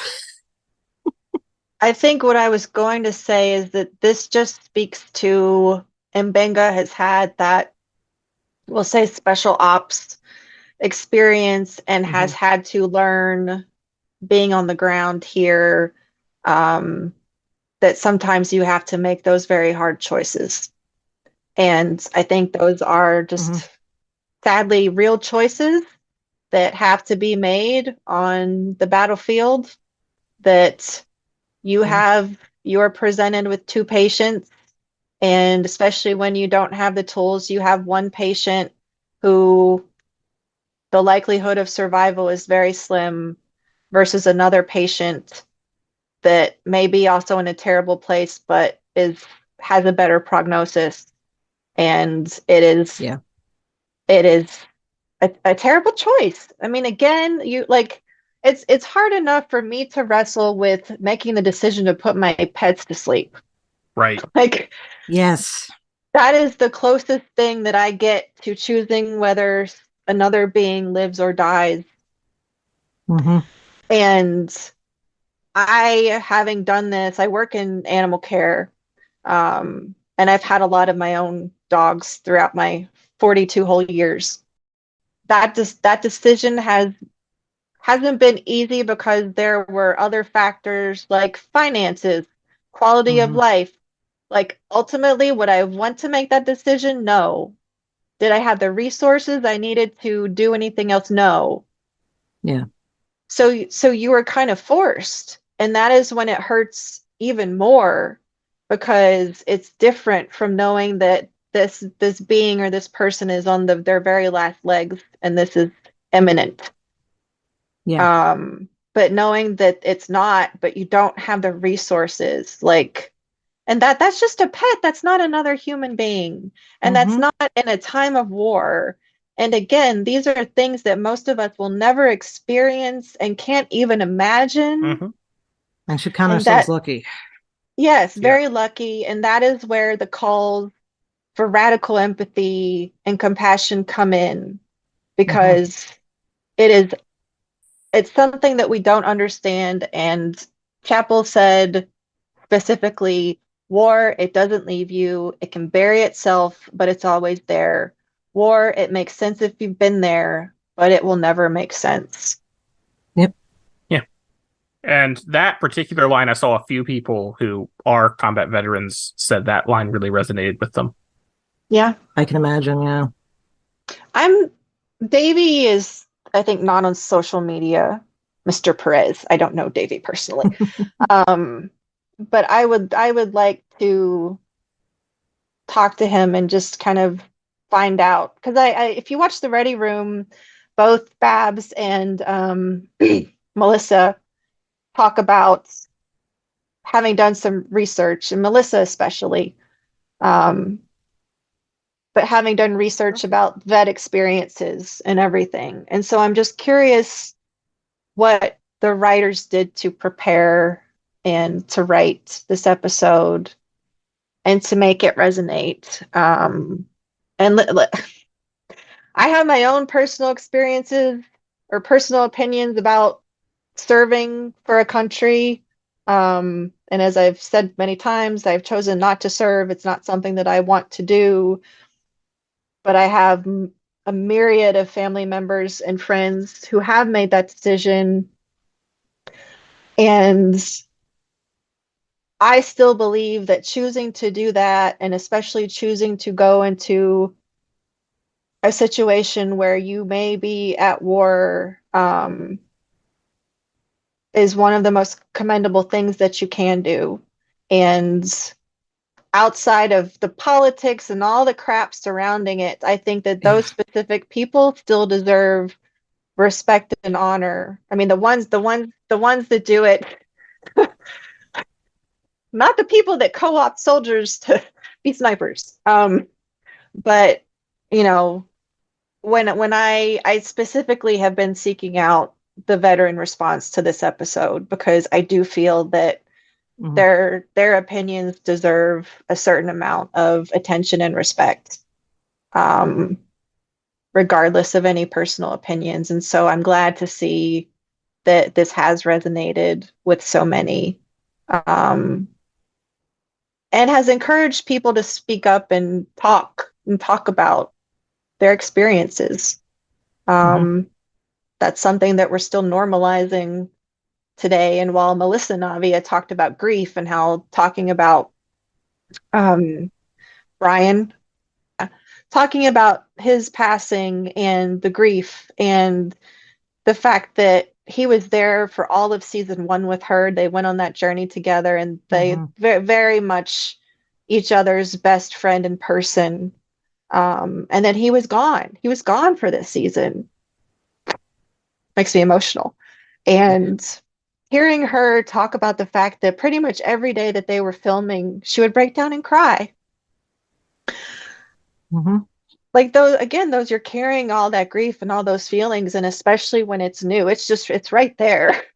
So the smallest thing or even just a thought can bring that right up. But she has seen a notable response from fans who thank her for talking about this journey through grief and loss and how it has empowered them to also talk about their experiences. And the more that we do that, like that is how you normalize, that is how you make a healthier human race, is by giving everybody the opportunity to let that out, to just give a voice to your pain, to be accepted, to be heard, and just to be hold that space for other people. And that's one reason why when I do podcasting now, and I mean, since I started podcasting about Discovery was really where my journey started, with kind of facing my own trauma around sexual assault because of some of the storyline there. But it has become so important to me to just be truthful and honest about these things, because it helps normalize and encourage other people to do the same. You don't have to do it on a podcast.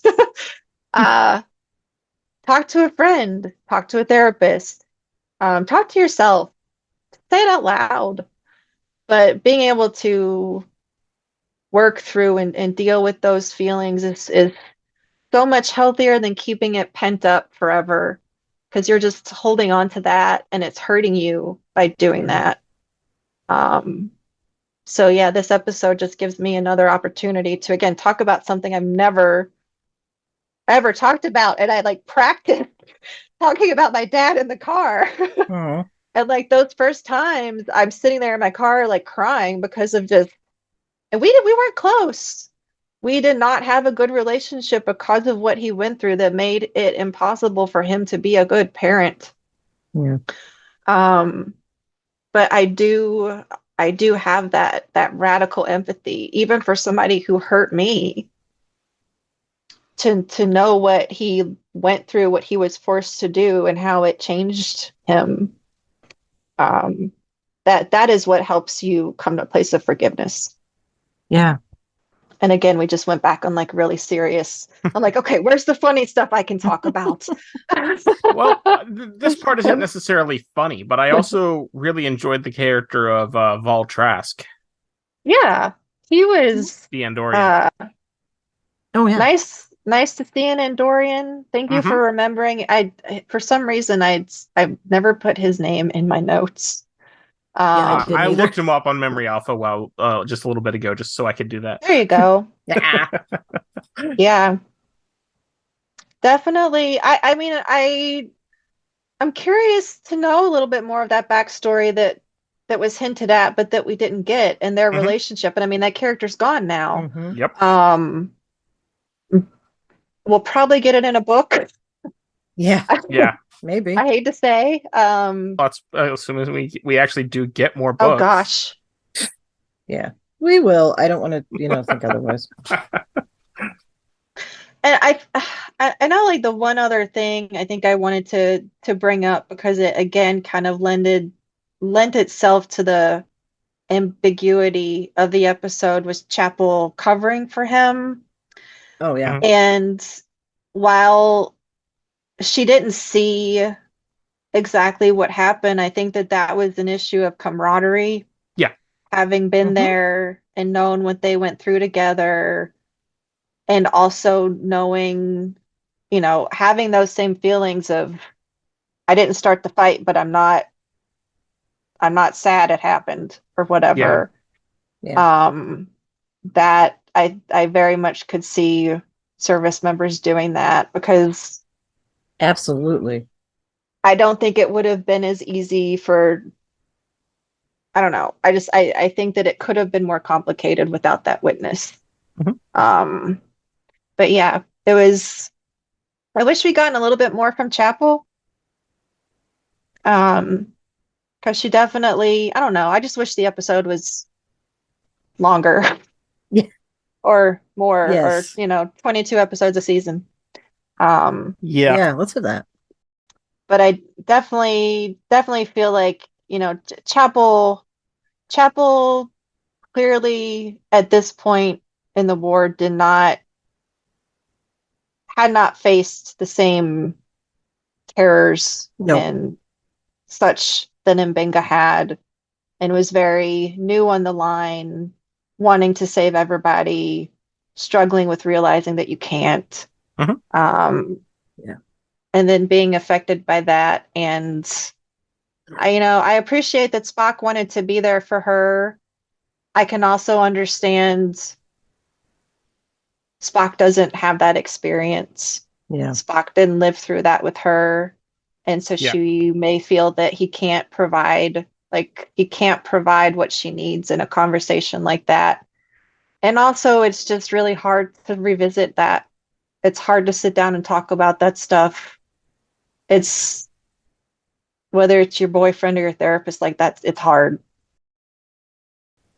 And when it's a boyfriend, or when it's somebody you have a romantic relationship with, you might feel as though you don't want to burden them with that, and you don't want them to think of you differently.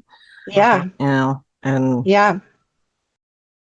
I when having brought up Spock, I really liked that we're seeing what we know to be the beginnings of his diplomatic career. Mm-hmm. Oh yeah. That was just that was between the first episode and this. He is interacting with Klingons differently than other people on the ship, and I think that is going to be of influence later on. Yeah, that's a great point. More than his father is of influence in that case, I think. I'm reading through some of your all's notes, and the fact that Mbenga hates himself because his unique ability to hurt is at odds with his oath as a physician. And again, that is such a struggle. And says, like O'Brien, he hates who he has become. Mm-hmm. Yeah. Oh yeah, I was definitely thinking of the wounded while watching this. Yeah, for sure. Yeah. I wanted to go back and watch all the different episodes that have been brought up in comparison or contrast with this episode, because it is something that Star Trek has visited before. I think I've seen it referred to as the anti-duet. Yeah. And I can see that. And I think someone else, and I don't know who said all these things, I'm sorry. But someone somewhere said that this was a conversation that Star Trek has been needing to have with itself for a long time. And it's something that we'd already talked about, where it's just it's not, that utopian vision isn't perfect, and it's not representative of what we're dealing with here. And it is, both things are true, that Star Trek is a vision of the future and Star Trek is a commentary on our current time. Yeah. And so I think it is important to give a voice to the issues in our current time and put those questions out there, especially. I don't know. I believe in Benga. I believe he didn't start the fight. I do too. That's where I stand on this episode. I am, as hard as it has been to read a lot of the commentary on social media, I'm grateful for always grateful for seeing different perspectives, different from my own, that make me think. And that to me is the core of what Star Trek is about and what it does. And I hope that everyone can remember that, and kind of approach this episode with the same objectiveness. Like, you can have your opinions, you can think what you want, walk away from it with a certain idea, but still be able to be objective, listen to the perceptions of others, and attempt to see how they got there. And then ultimately you can disagree. Like, that's part of, like, the debates don't need to be about, I want to convince you of this, and that you need to believe this because you're wrong. Like, that's not what it is. It's just, I want people to be able to see this from a myriad of perspectives, walk away with your own, but be able to say, oh yes, I see that, instead of just, no, absolutely not. Agreed. Yeah. That's something that I think is very easily forgotten in discussions. Especially on Twitter now. Yeah. X Twitter, whatever we're calling it. I've really come to the conclusion that unless you're talking with a specific group of people that you know well, and even then, even then it's not. Yeah, these conversations just don't. You can't have them. I don't know my words. You just can't have them. Yeah. I understand what you're saying. Especially when you've got a character limit on how many things you can write. And you're lacking the emotions, the physical cues, the tone of voice, and everything else when portraying certain thoughts, saying certain things. It just gets very lost. And then the last thing you need is Spock number 247-850-1701 jumping in to just be a jerk. Like, I'm sorry, but even if your perspective or opinion is valid, you don't need to be a jerk. That's not going to get people to listen and be receptive. Yeah, no. So that just kind of ruins it for everybody. And I hate to say this, but after I left Twitter last year, I was off Twitter for 6 months or more. I have pretty much taken my discussion of Star Trek to a private Discord that is behind a paywall. And I mean, you only have to pay $1 to join, but in that space, for the most part, and it's a moderated space, we're able to have more fleshed out discussions and share those perspectives and do so without it devolving into people just being mean to each other and name calling and blocking and everything else.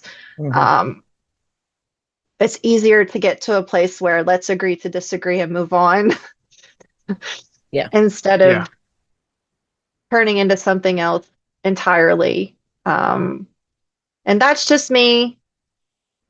That's just where I feel safer talking about those things. Another great opportunity is going to conventions and talking in person, or, getting together on Zoom and everything else. But yeah, in my experience, you are far less likely to have someone scream at you that you're, the evil person for your opinions on Star Trek at a convention. Yes. Yes. Yes. That might be selection bias, but sure.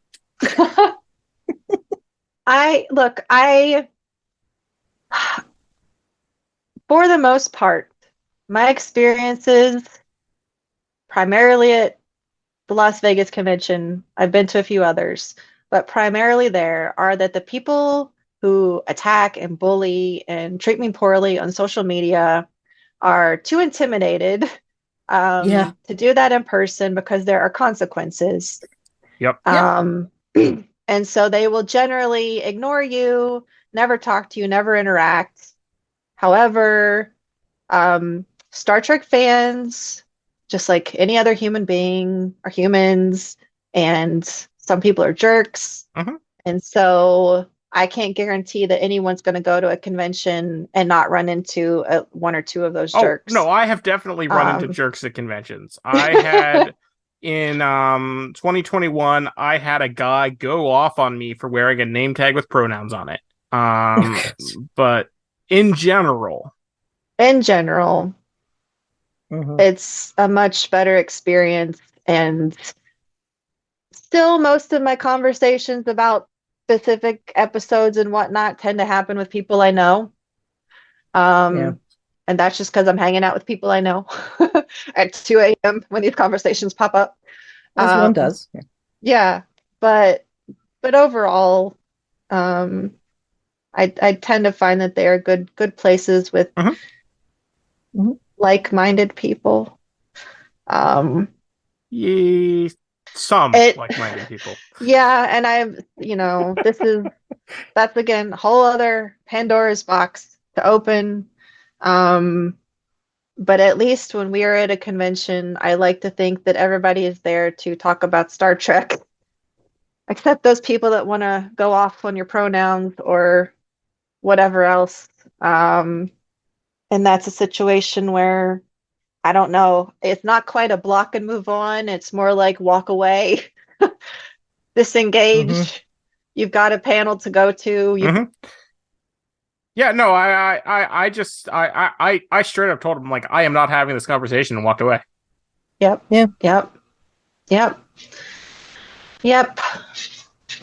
I think it just speaks to, I like to say, and many people say that Star Trek fans are like the best of humanity.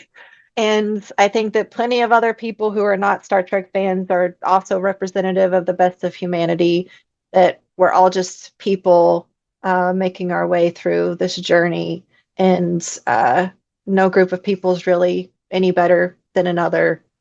But I would like to think that we can at least treat each other with respect. And I mean, I would venture to say you get more decent people at a Star Trek convention than, say, at, I don't know, what's the what's the name of that big conservative thing? CPAC.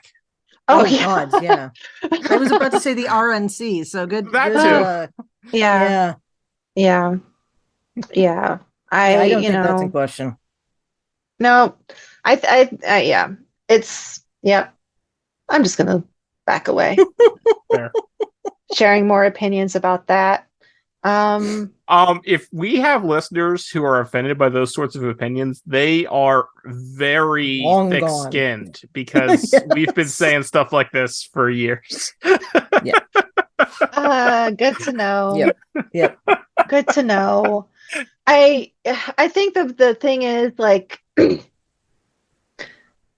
for the most part, people seem to leave their politics at the door until politics come up in some, like, until they are confronted by politics at a convention, whether it's a pronoun pin or a celebrity bringing up somebody. That's when that stuff starts to happen. But I mean, Thad, you just talked about seeing Oppenheimer, and oh boy, I think that was you sitting next to some people who, what is this woke bullshit? 5 minutes in or something. Well, no, they waited until the end. At the end, when the credits rolled, they were then talking about how it was liberal bullshit and commie propaganda. And I'm just like, one, why did you sit through a 3-hour movie you didn't like? Two, because they were waiting to see the bomb blow up and kill people. Yeah, that's why. Yeah, exactly. No, that's it. They were hoping it was going to be patriot porn about how great the bomb was. Yeah.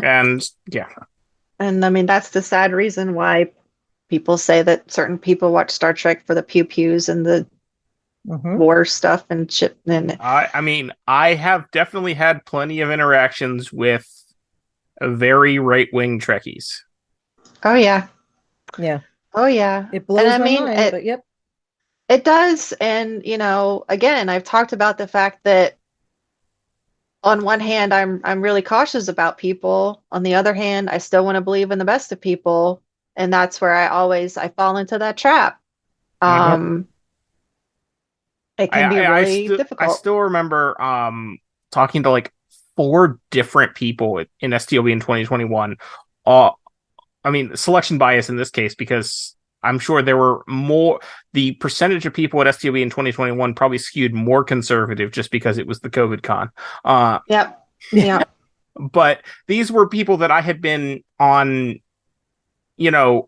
friendly acquaintance terms with at previous cons, but we were talking, and like 4 different, they were all middle-aged white guys. Surprise, surprise. And talking to them, and all 4 of them said, I asked, are you going to go to Mission Chicago next year? And all 4 of them, these are different conversations, not like the same one big conversation. All 4 of them said, oh no, Chicago's far too dangerous to go to. Yeah. When I do see people reacting to Mbenga as an angry black man in this episode, they tend to be a specific kind of person. Yep. Sorry, and that is why I asked that we examine our racial biases, which is not something that those people can typically do. It is a struggle for me because I work really hard not to paint people into specific corners because of their political beliefs. I do work really hard because I do want to believe that the ultimate goal of humanity is to put aside those differences and come to a place where we can all support each other and accept each other and move forward for the better of humanity. And by that, I mean all people, all human beings.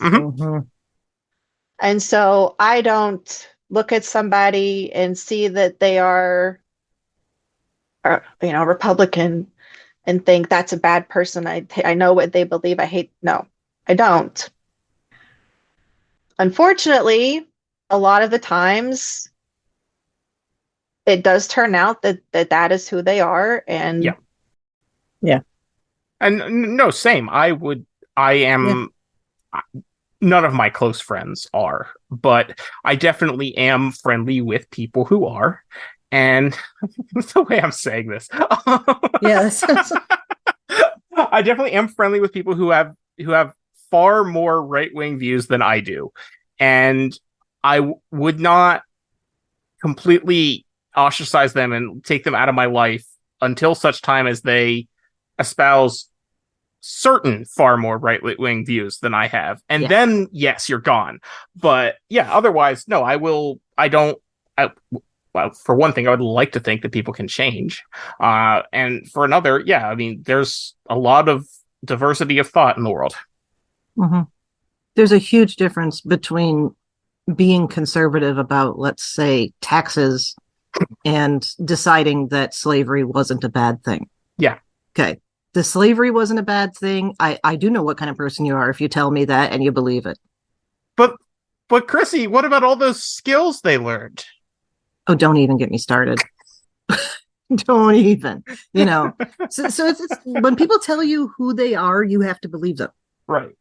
And then you act accordingly, Yes. But because somebody voted for Reagan in 1984, that doesn't make them bad. A lot of people follow, not lead. A lot of people choose ignorance because it's easy.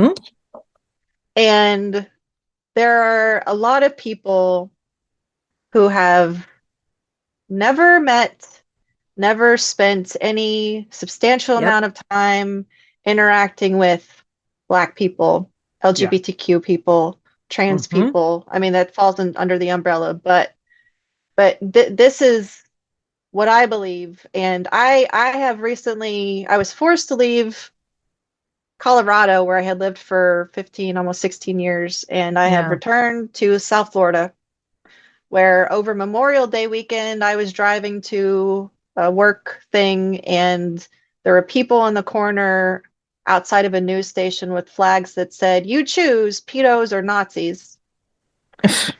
And I mean, there were maybe 10 people, so it wasn't like a mass demonstration. And I do want to believe that these are a minority. That doesn't make them any less dangerous. Right.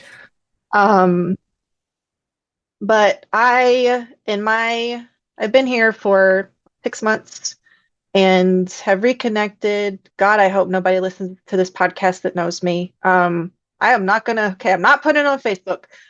I have interacted with people who I knew years ago that have only confirmed to me.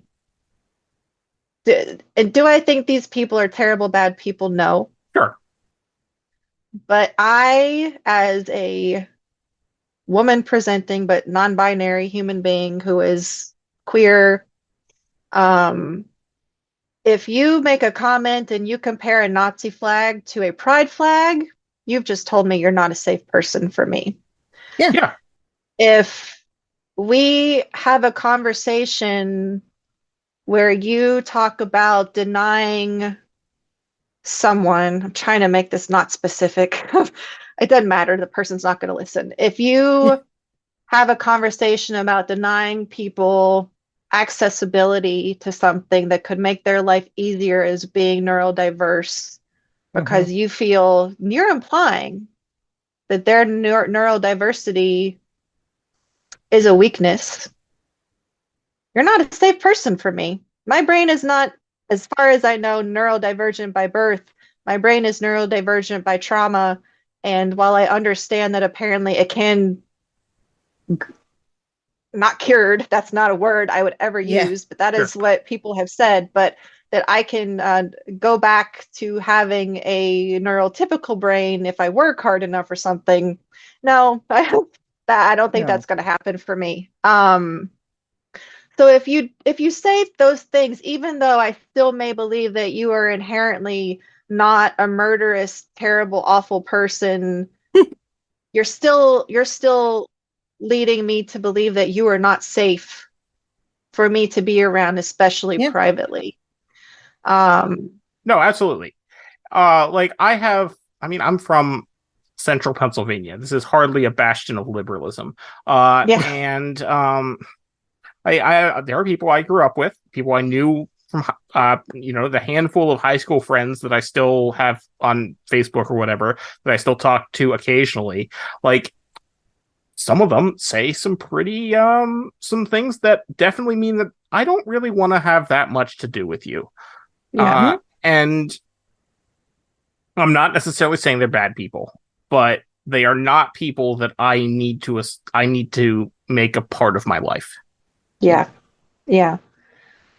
Like, we have to coexist is my thing. Because we are all human beings, we have to coexist. I would love to see us work together to do things like, save the planet.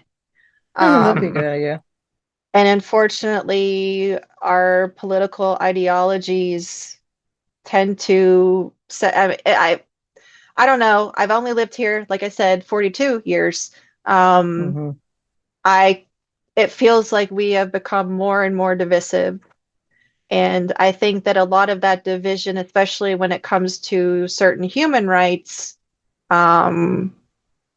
for people, comes from almost a chosen ignorance.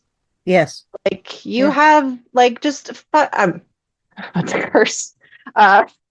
It really pains me, because I have seen the evidence of people who would do something like compare a pride flag to a Nazi flag, and say, well, I don't know anybody like that. And queer people are not a monolith. There are conservative queer people in the world. Same as that, Black people are not a monolith. They don't all think the same. Like, there's still a diversity there. But when you don't have experience with a certain type of people, especially trans people, you can make some friends, meet some people, learn about them, learn from them about their life experiences. And maybe that can help lead you towards having some empathy and compassion for what they're going through and for why those suicide rates are so high. And maybe educate yourself on what the process is of transitioning. Like, there's a whole medical process there that is in place to protect people. Yep. Let's say. And I can understand how these biases and discrimination and prejudices and hate develop because we remain ignorant. The least you can do is educate yourself, and some people are not willing to do that because it doesn't affect them. And that's just really sad. To me, the Roddenberry flat out says so many times and so many quotes, like, this is about accepting our differences, celebrating our differences, accepting people as they are. Like Mr. Rogers, Yeah. I grew up with Mr. Rogers, so Me too. I feel like and I don't know if Gene and Fred were friends. But I'd love to think they were. I would too. I think that they would be. Fred Rogers probably not quite so womanizing, but other than that. Correct. Agree with that. But again, like that is where you like I'm at a loss for how people read those quotes and say that they believe those things, but then sweep aside the reality of really educating yourself to understand people who are unlike you. And it's something that I see from my side of the political spectrum and people I know, that instead of judging somebody for who you think they are, and I think a good example of this is Chase Masterson, who years ago, and I don't think she's still doing it, she may be, but years ago would give her personal phone number to prisoners in the justice system to just talk, to listen to them, to support them, to help them find a better path forward, learn about who they are, what got them to where they are, etc. And that to me is a good example of somebody doing that work. Choosing to remain ignorant, choosing to remain Klingon. I was going to say, we are coming back to the episode here beautifully. Yeah, that is not doing the work. And that's all I asked. Do the work. Do the work to get to that better version of humanity, if that's truly what you believe in. Yeah. They don't believe that's the thing, that the people that are there for the pews don't believe in that. Yeah. I still would I challenge. I don't disagree. We should still ask them to do the work. Yes. But... And that's where, again, I just kind of set myself up sometimes for disappointment, because I still believe that there's a possibility to reach through to people to get them to that place. And that is what I am committed to doing for the rest of my life. But some people just are not there. And no matter how hard I try to do that, they're not receptive. And that is the harsh reality. And I think that also kind of plays into this episode. Yeah, it does. Yeah, I think it does. I think I need a drink after this. Yeah. Well, we'll have the palate cleanser of recording our episode 7 this evening. Yes. Yeah. Well, and that was the right direction to go, thankfully. When after this and not that worked out well. Yeah. Again, I have appreciated the fact that we get a break. And it's not just this every week. I can't do that with television anymore. I will avoid watching shows like that because I just cannot sit in that darkness. And there's so much shit about Discovery being so dark. And I'm not trying to paint that picture. It's just the tone and the heaviness of some storylines is difficult, and it is difficult. Picard is way darker than Discovery. Yes, it is. Yeah. Yep. It's hard to sit through that week upon week and then talk about it. And that's the other thing, is that as podcasters, you don't get to just leave it and walk away and stop thinking about it. You're taking notes. You're watching the episode 4 or 5, at least for me. Oh, yeah. Many times. I'm always watching at least 2, usually 3, before Yeah, every same. episode. Yeah, this one I think I have watched 5 times. This one I saw twice. I mean, it's a very good episode, but I just didn't want to keep watching it. Yeah. I think if the screeners had closed captions, I would have only watched it once.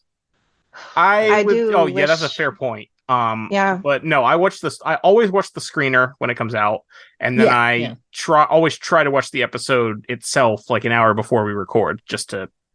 I think that for me, it was just because of I wanted to make sure that I spoke about this episode the right way for me.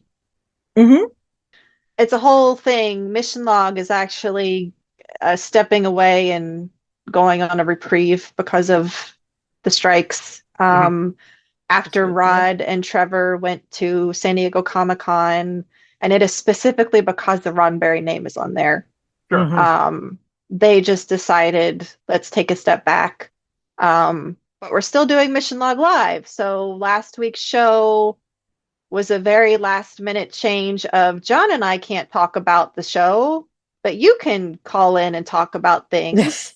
Oh, okay. And like That's a format change, yeah. It still worked out fine. Thankfully, I can, John is so professional and he knows just what to say. Because I was just kind of like, yeah. So it worked out, and we're going to continue the season with that format and letting people call in. And I was like, well, can I still go on a podcast and talk about it? And he was like, yeah, like go do your thing. I'm not a SAG member. I'm not ever going to be a SAG member. And this is not an official promoted anything. Right. So like, yeah. So I was actually very fortunate to get to come on and talk about this episode. And so thank you for that. You're welcome. But yeah, Well, especially like thinking about how I relate through my own personal experiences, and then my father's story, and just wanting to be sure that like I was talking about this episode the way that I wanted, and specifically involving a Black male character. And I hope that came off okay and people won't hate me. I don't think people will hate Made sense to me. I do feel like if I had tweeted about it, it may not have come across Well, that's a different thing the entirely. right way. If you tweet about anything, it will not come across the right way to someone. Right. Like there's always that.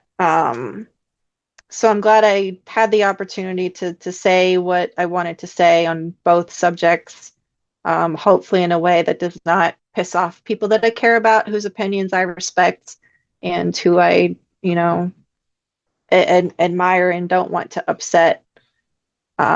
Because that's not it. And like I said, I do think that yes, it can be problematic, but this episode I think doesn't essentially do that. I do think it can play on personal biases, as we've seen in the reaction. And for that, I think it was worth bringing up and talking about.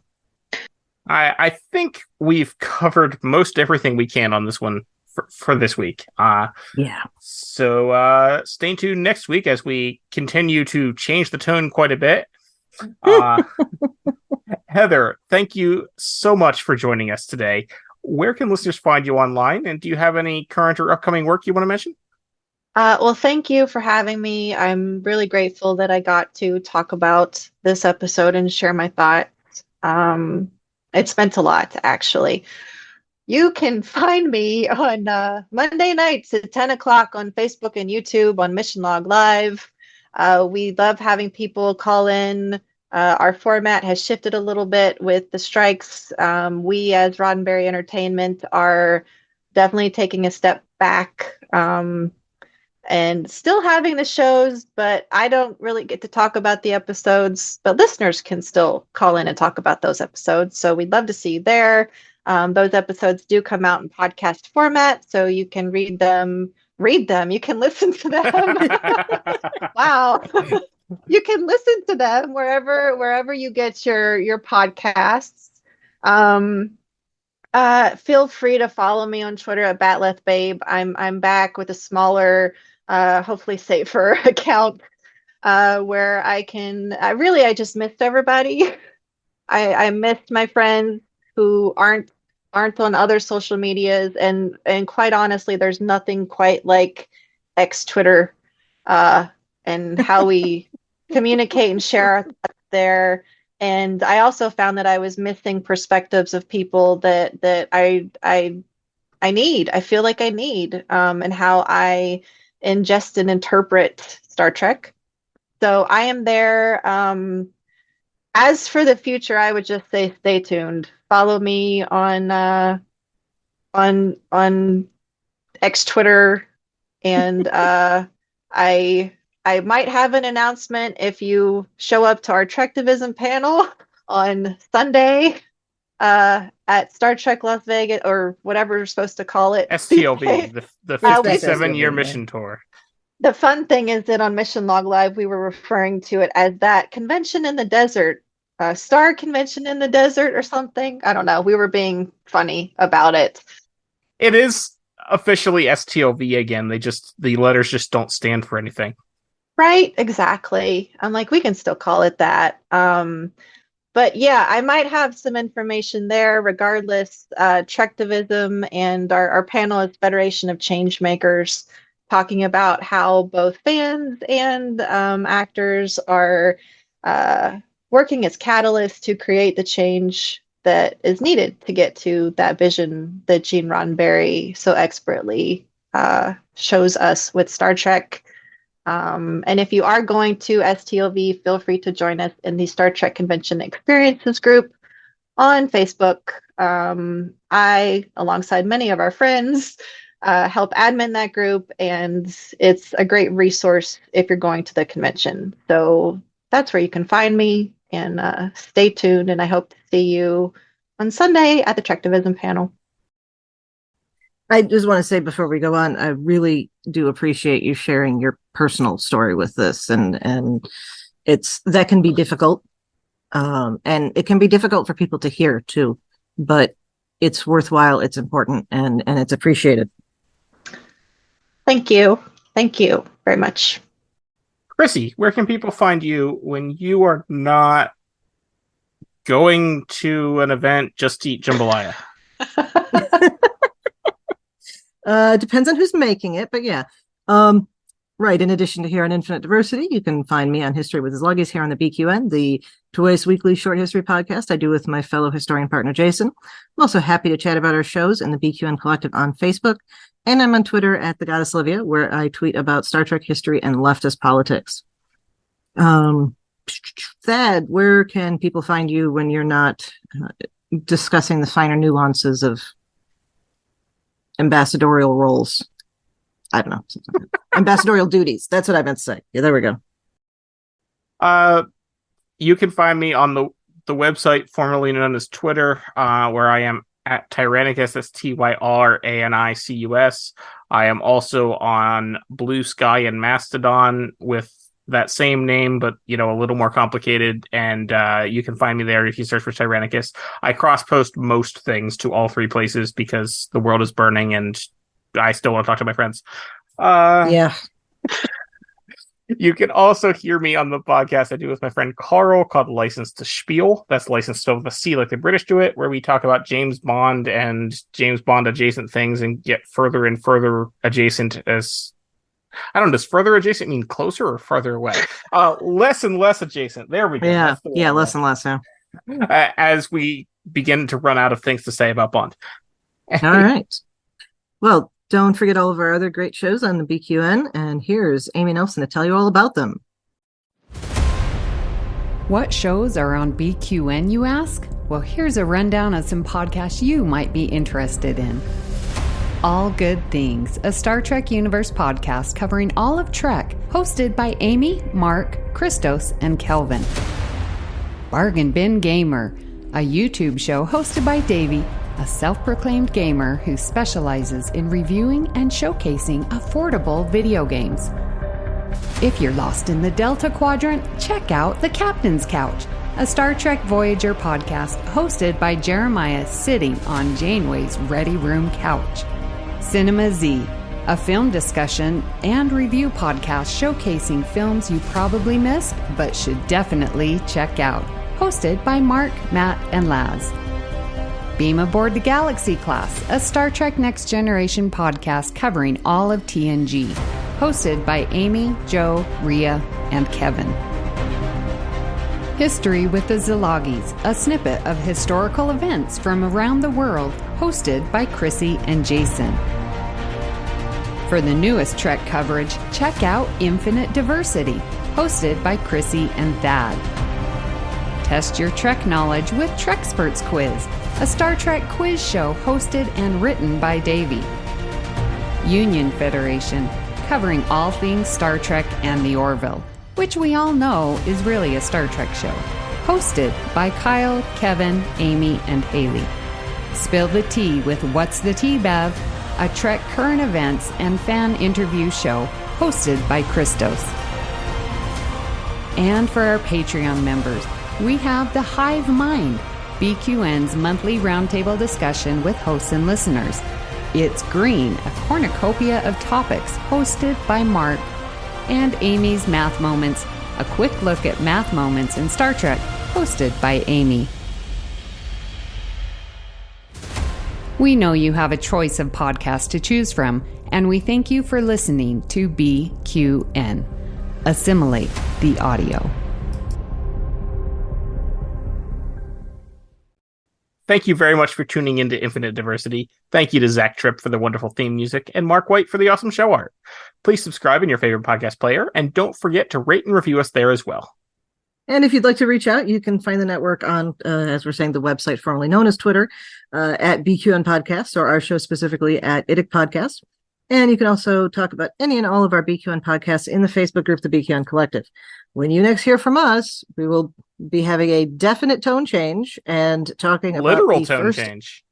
Literal, yeah, that's true.